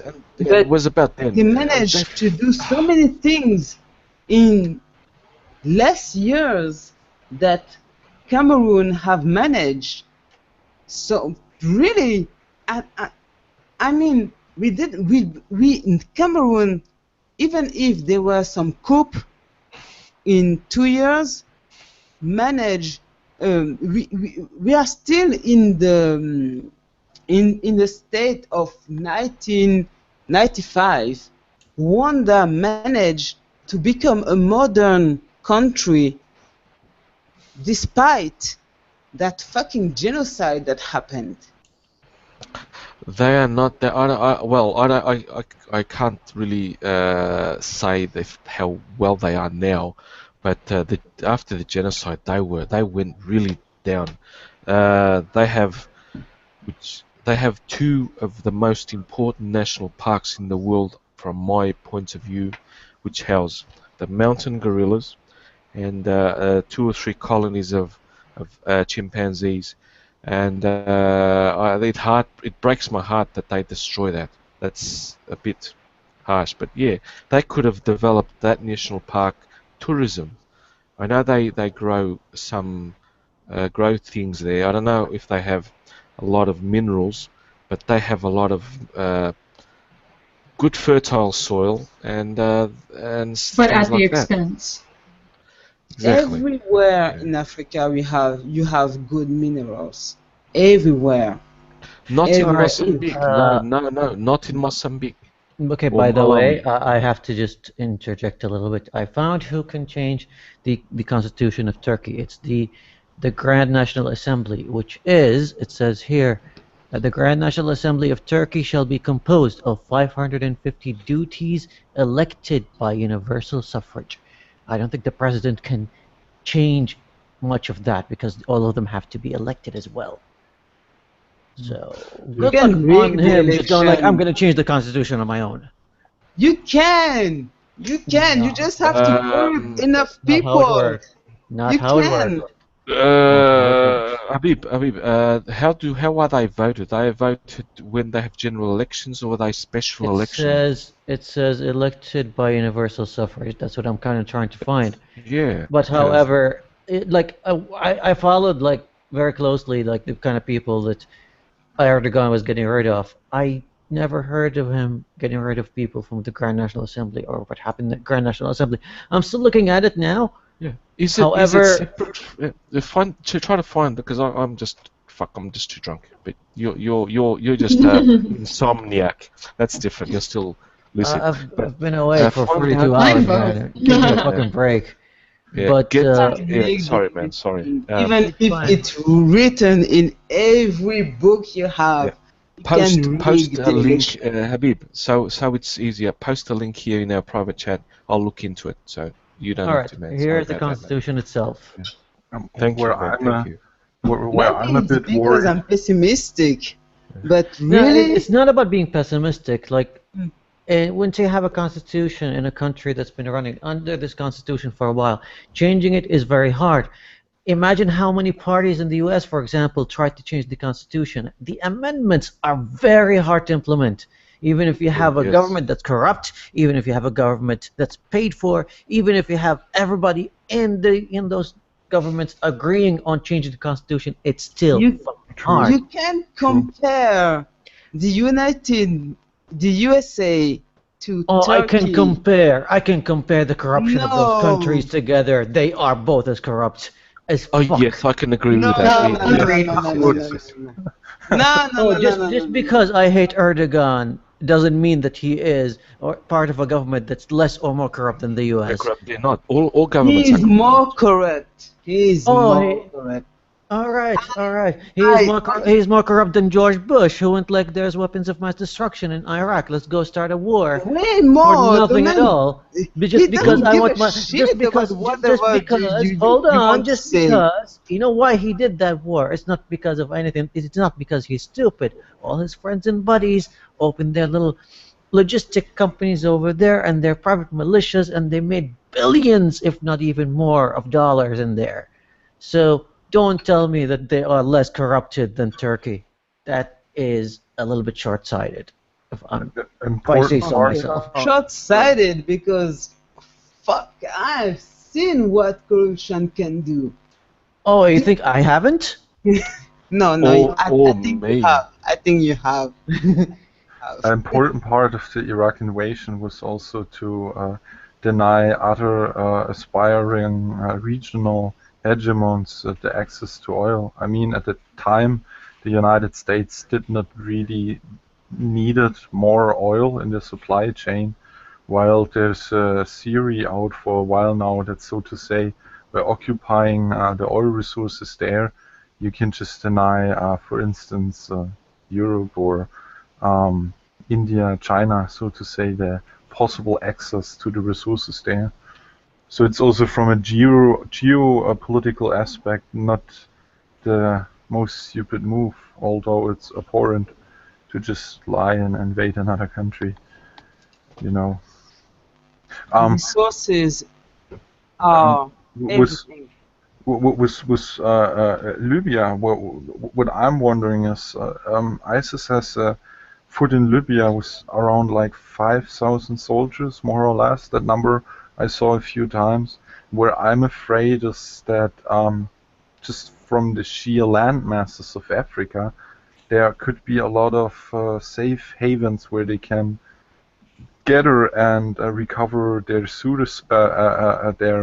resources, so to say, that train their fighters and rest. So I'm kind of really concerned about the development in Libya, because that's also not good. Specifically with the U.S. Airstrikes since the 1st of August, which started in Libya. And I hear that in front of the United Nations that there shall be you cannot deliver weapons anymore to Libya, but I hear that in front of the United Nations that the sanctions shall be lifted in order to train the coast guards and the rest government you have in Libya in order to fight against ISIS. But I'm afraid that might have a similar downward spiral than in Syria. So, yeah. The black market, because we don't have a gun policy here. We don't have, there is a strict regulation and everything, but Boko Haram still manage to have some fucking great weapon in here. So even if you want to do some kind of regulation, it's useless. It's useless because they still manage to have some freaking good weapon. I mean, it's the same with, I don't know, with weed in Germany. If it would be illegal, it's still easier to get it. While when it's illegal, it's also not that hard to buy something. Same in Europe. Yeah. You just have to find a good person to buy your weapon, and you can buy it. So it's no matter the law and everything. If you want something, you can manage to have it, especially in Africa. And I'm just not talking about sub-Saharan Africa. I'm talking about all Africa. We have found French weapons in Boko Haram, in their fucking. Yeah. But Yes. could they not have just stolen it? I don't think France is arming Boko Haram. No. I don't think so either. But what you said is something that stays with the people. It's something that people think is truth. Is true. That's why I'm talking about generation and generation of people who are going to think that Western country just wanted to bring war in our countries. It's true that the Western country, especially maybe European country, try to destabilize some part of Africa. True or not, but people are still going to think that it is true. But why what would we gain from that? Like they don't care about it. They don't care about the why or what or something. They don't care. They need a scapegoat. Yeah, that's true. Like what I heard often was in Europe when there was the Greek debt crisis, that a lot of Greeks were really angry. Like, yeah, the Germans they want to steal our goods and they want to rob us, and the evil Germans they take all of our stuff.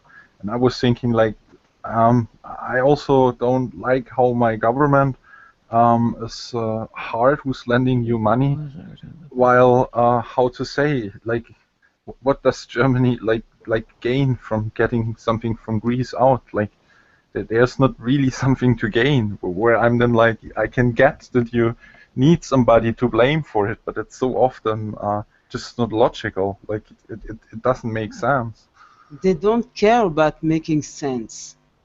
They I don't know how to explain it, but people need a scapegoat. People need someone to blame because people don't like to hear or listen or dwell in their own country, community mentality. Yeah, that's true. I mean, like, Germany can sing a song from that. After we lost the First World War, everybody was like, it was the Jewish world conspiracy, and everybody was like, yeah, sure, it was probably not us who lost the war. It was probably the Zionist conspiracy. It was had nothing to do with Germany. And like, people are still blaming the Jews, even though it's funny because our special ops in the military were trained by Mossad. You know, the special ops. Yes, they were trained by well, at first trained by them, but people don't care about rationality. It's so much easier to find a scapegoat than thinking about what is really happening, what is really happening in your own country.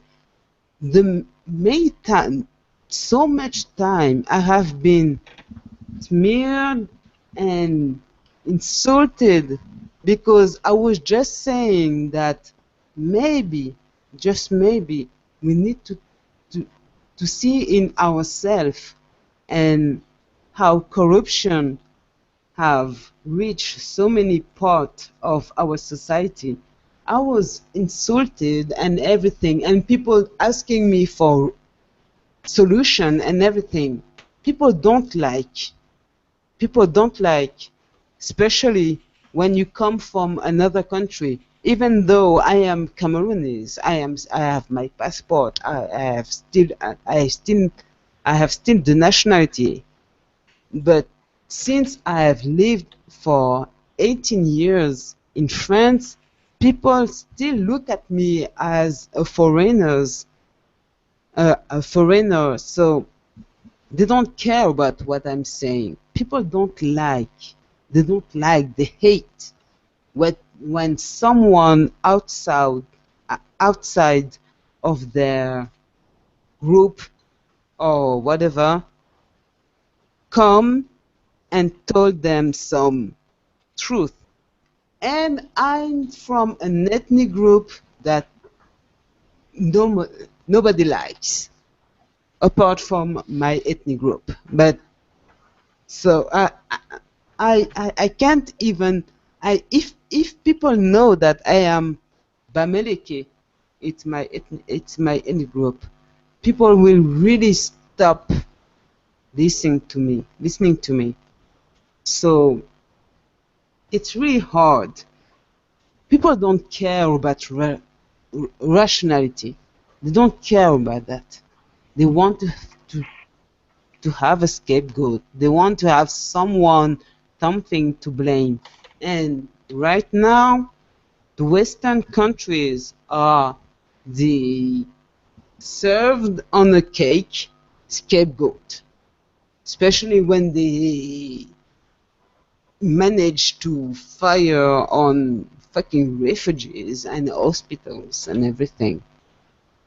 So it's a clusterfuck here in Africa. I'm not talking just about my country, but in Africa, because at least for 1 and 2 generation, that ideology that the Western countries have everything to do with the hardship, with the war and everything, it won't go. It won't go. It will always be the Western countries, the US, because the US is, it's this big country that people admire and hate. That the US is the sole perpetrator. It's the country to blame.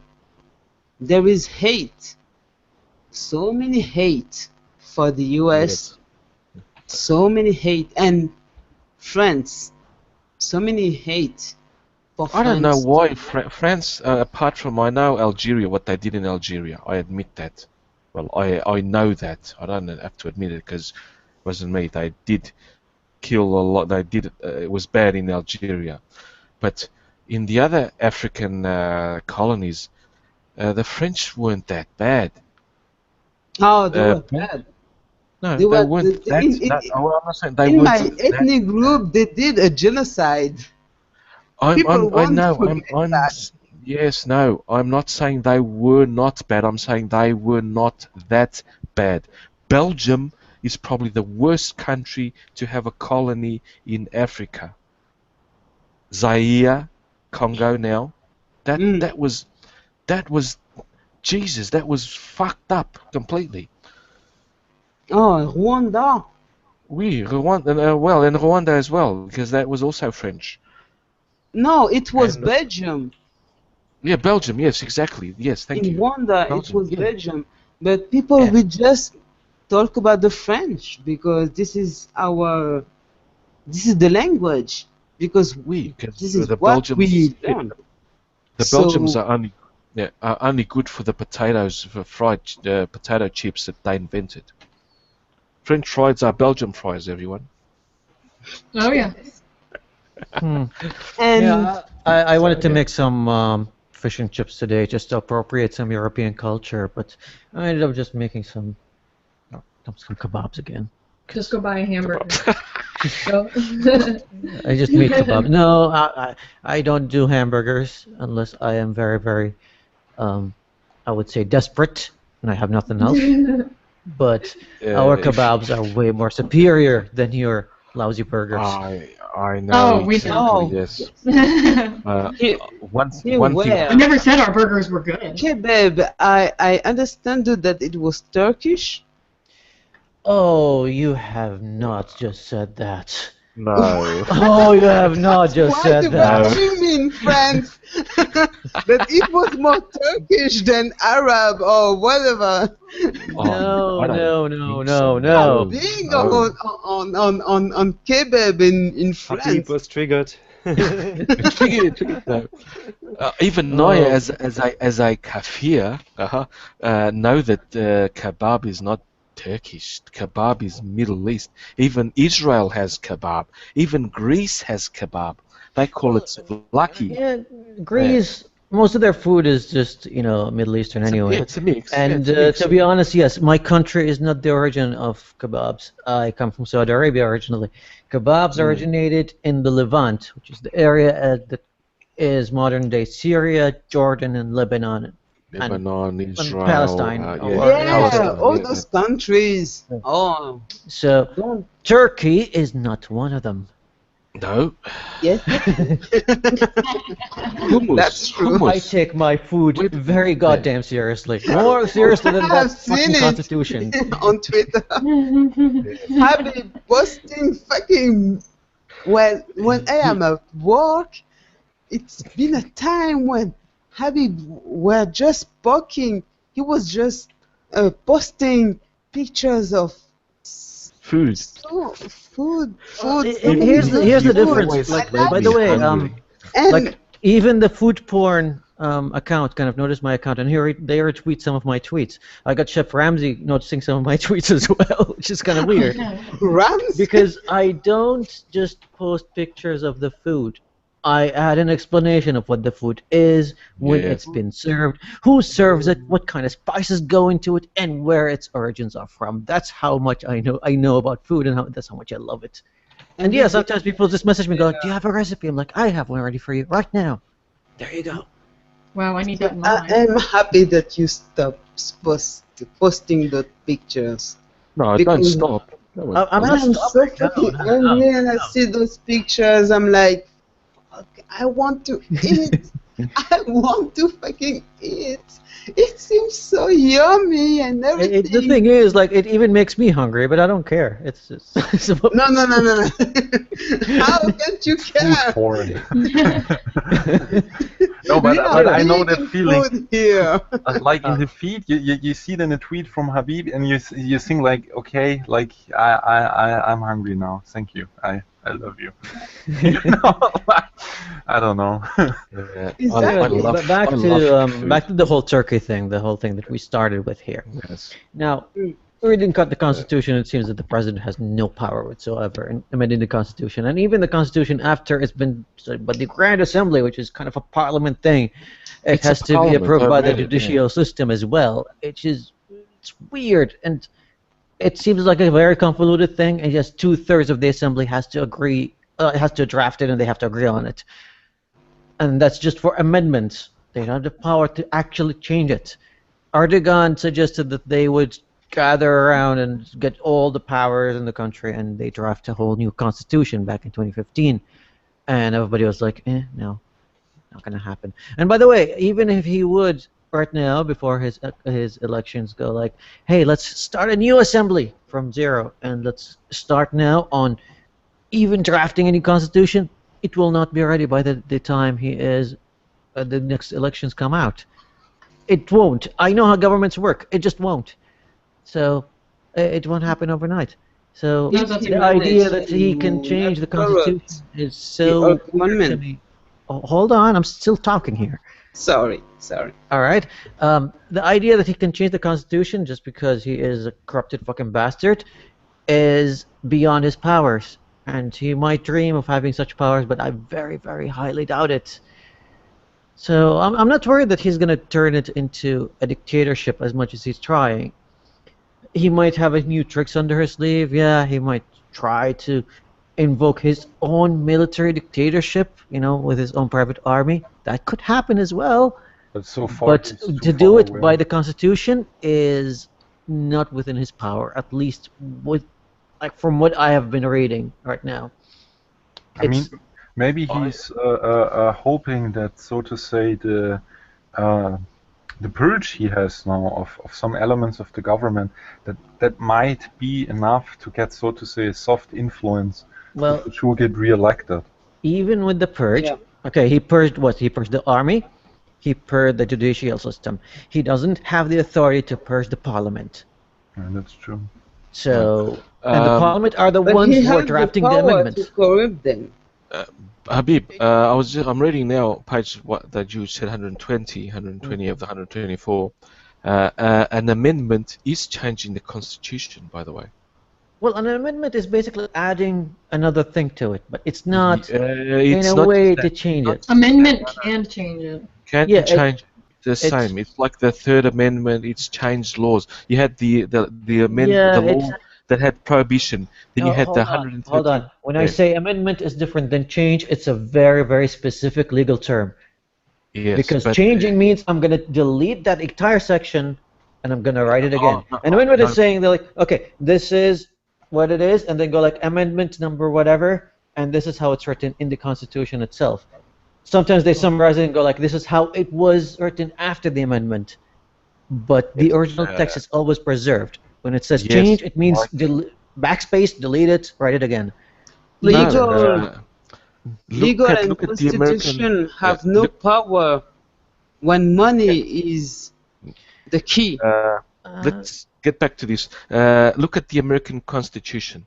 It's this is almost based on it. They follow the same type of patterns and laws.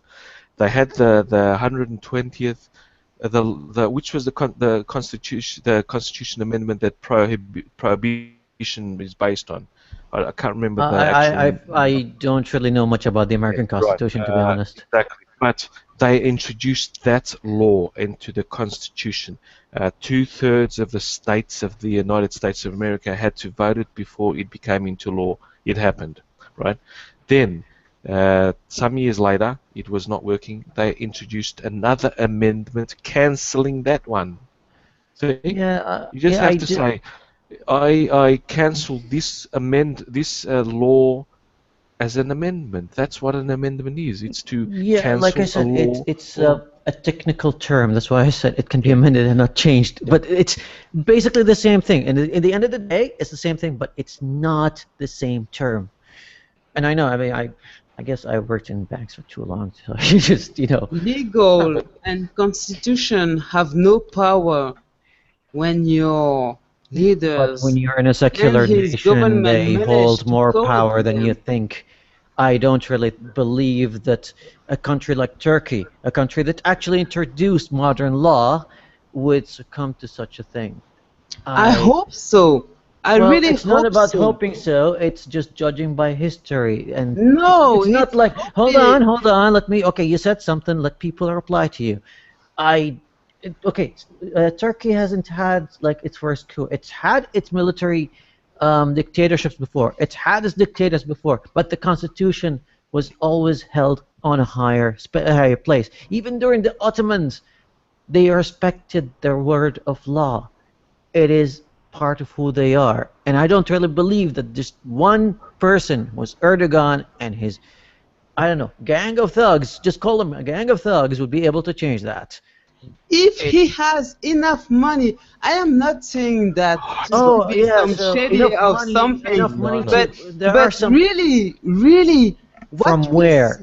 What we are saying in our country, there is Turkey is not sub-Saharan Africa. I know. Then why are you keep comparing it with your country? It does not involve money in this case. What I've seen in my country happen in so many other countries. I hope Africa. That's why I hope. I really care. I really. Okay. Do you think that because you have someone like Merkel who is corrupt as fuck and a fucking idiot, she's gonna destroy the entire German country? No, she won't. Merkel is really she's. Yeah, I mean, sometimes we have corrupted and insane politicians. They serve their term, we kick them out for some elections, we elect the next one. That's what happens. That's how democracies work.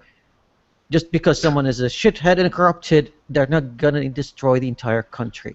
That's why the Constitution is there. That's why there are other bodies of government that the president himself doesn't have power over, which includes, by the way, the very body that has the power now to amend the Constitution. The document that he needs to change to be able to hold on, I'm still talking here. Come on, people.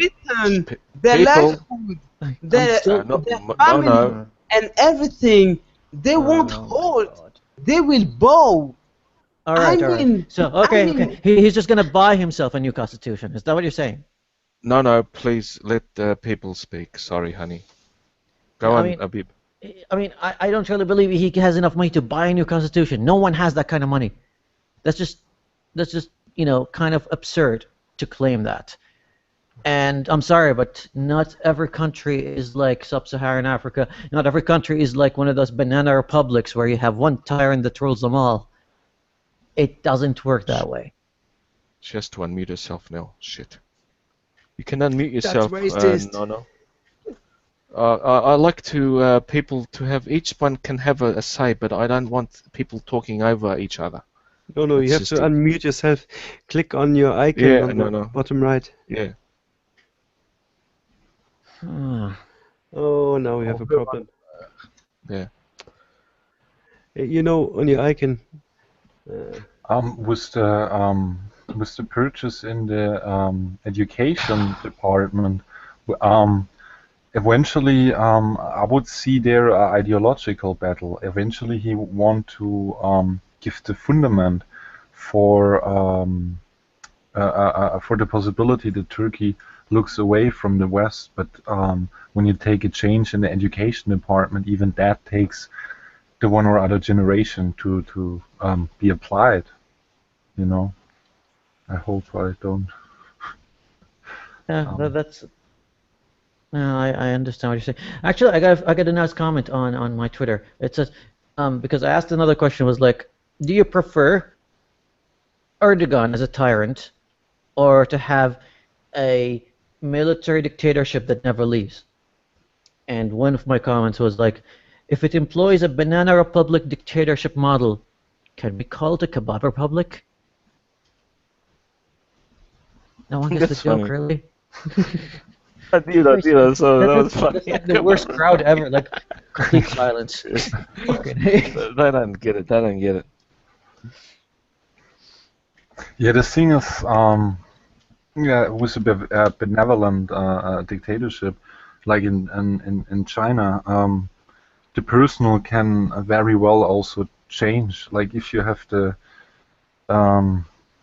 power structure there, you can also make a great move forward, but you can be also stuck eternally at where you are. Like, I don't know, like cycling elites is always a good thing in economy as well as in the government.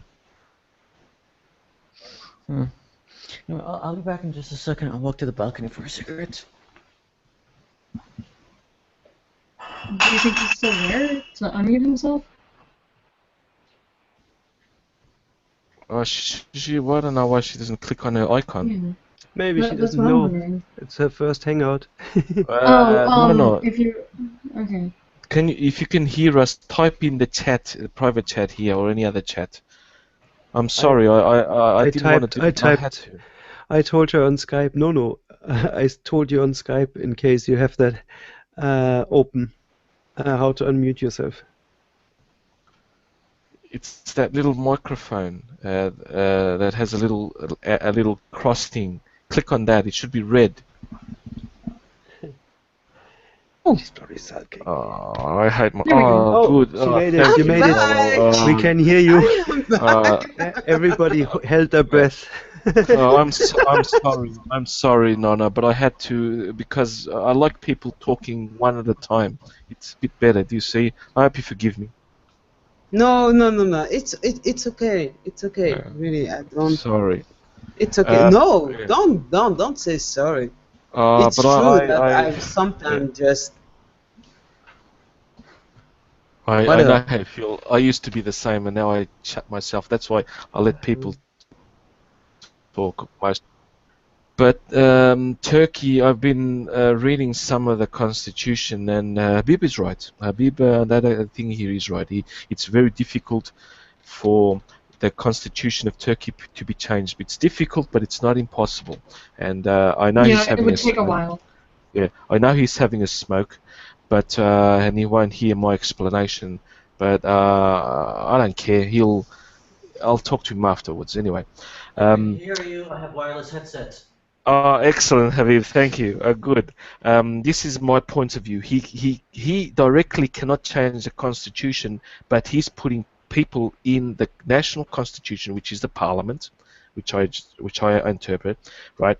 And the parliament can introduce two-thirds at least, amendments. And amendments is a change of the constitution. The old law will still be there, but the new one's on top and saying, disregard law below me because I am top. That's what an amendment is, right? So Yeah. It's the same in Portuguese law. When I get our a change in the law that involves my workplace, it is about a booklet big because they list all the laws that came before it, and then the new one said the other ones are cancelled, so are worthless. So disregard them. This is what we mean. That is the Constitution Amendment, right?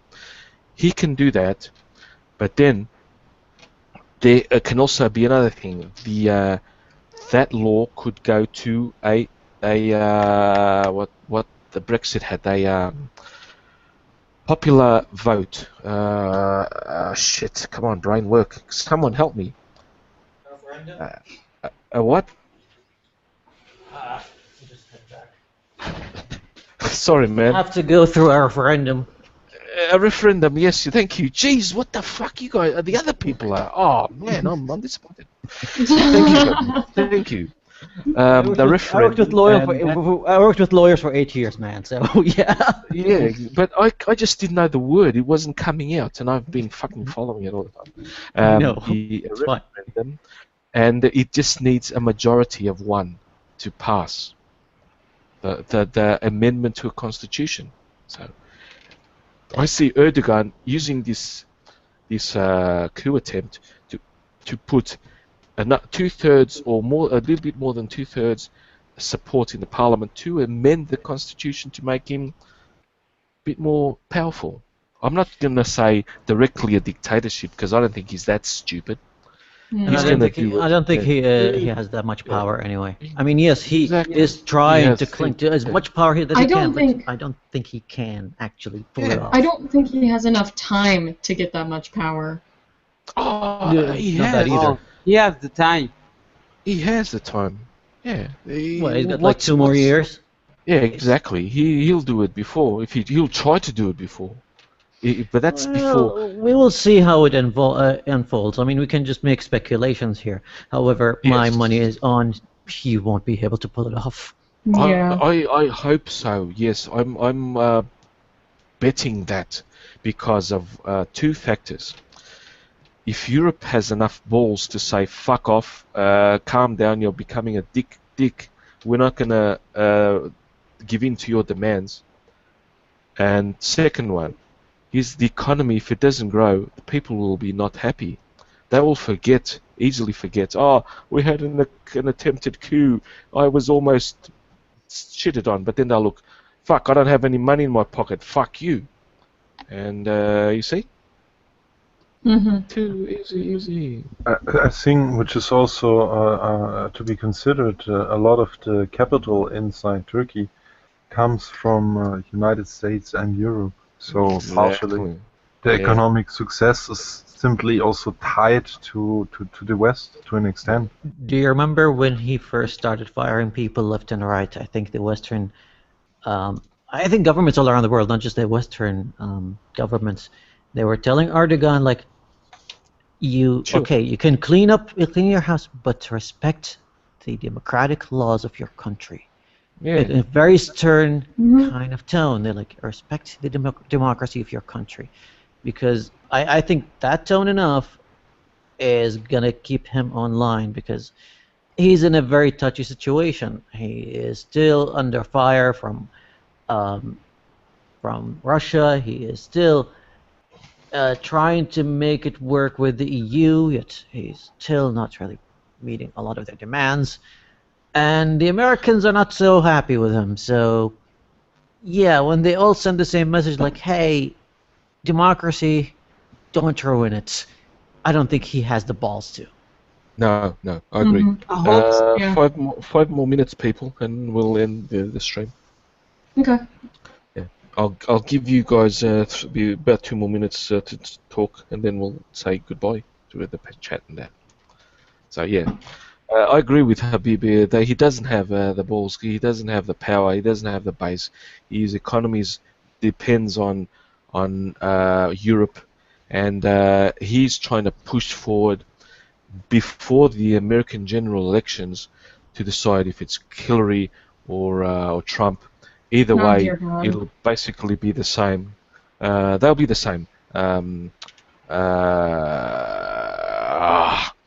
Cultivated. They'll be the same. It doesn't matter who's in. It's Congress that matters. So that's true. That's exactly how it is. But you see, the problem I have with Hillary is the fact that she's basically committed treason. So. Oh yeah. I'm neither. I just. Oh God. I'm really disappointed. I think this election brings out the stupid in America. Yeah. Yes. Totally. The both parties are destroying each other, but fuck them. Yeah, that's why I'm thinking. I I mean, I'm leaning more towards Trump in the sense of I think he's going to win over Hillary because Hillary has just corrupted herself so much and no one's believing anything she's saying. But I hope to God every day that a third party can just snap up to a few % in the polls. Yeah. I mean, in a word of spite, I said to my wife that the current U.S. elections are the fruits of a privatized education system. Yeah. Like, I don't know. My last intervention. Trump is a Democrat, and ending that thing about the Turkey, he's trying to do that quickly because of the elections, and he's trying to push forward to the EU to vote before the UK now actions Article 50, so he can get in. But Cyprus is the problem as well. Cyprus will never let them into the European Union. I think he'll have a very hard time running anything past our other government systems. I think he'll have a really hard time with that because nobody's going to agree with any of his policies. He's already went back. Everything he used in the primaries to get himself to the general election, he's already went back on saying. It's like the wall he went back on, the stopping Muslim immigration he went back on. And those were the major things that people were putting him in the general election for. And now he's already gone back and tried to get them back. So it's like, I'm not going to do it, but I am. What a fucking surprise. A politician lied. Oh, but yeah, of course. It's just he went back on both things that got him in the general election. Normally politicians only go back on one. Color me surprised. Yeah. Hey, we're going to put 350 million to the NHS. Oh, wait. That? We can't do that. And okay, the only thing that I'm worried about as a foreigner, I'm sorry for the US, I'm sorry for everything, but I just care about the foreign policy. And right now, Hillary Clinton doesn't seem that good. She's I know she's not. I don't think either of them are good. She looks like a fucking warlord or something. She's really, people are scared of her here, and really we are just seeing, okay, it's Hillary or it's Trump. Okay, we are fucked. This is that's how I feel in this entire thing. Yeah, this is. But for the U.S. Got it. Your government's not going to be the people really impacted by our government. Well, I mean, you might be, but our government is what's going to be impacted by this the most, and that's what I'm afraid of. So it's like we're going to get either somebody who is, I don't know, it's just either someone who's committed treason or somebody that nobody's going to agree with and is never going to get anything done in office. I really hope that if we even do have Trump as a president, I hope he's a one-term president, and I hope we can elect somebody else next term. Exactly. In French, it's c'est entre la peste et le choléra. That means it's between the plague or cholera. You know, between two. Yeah. Fucking. In English, it's between a rock and a hard place. Yes. Yeah. Yes. Exactly. So we are just waiting to see what is going to happen and pray that they will not fuck with normally country. I decide who to jump on with when it comes to the national convention. So, but then again, the Republican and the Democratic national conventions were fucking jokes. Yes, man. One of them was like more the Democratic people. Sorry to interrupt. We are ending the broadcast. Thank you. Do you guys want to say a last word to the public? Last word. There. Done. Next. Genius. Very last word. Don't know. Have a good time out there. I'm the woman, so I should have the last word. Because No. Good night. Patriarchy all the way. Man, I'm an Arab. Stop the patriarchy. Have a good See you later, night, people. and I don't know, enjoy. I hope you enjoyed this stream and whatever. and yeah.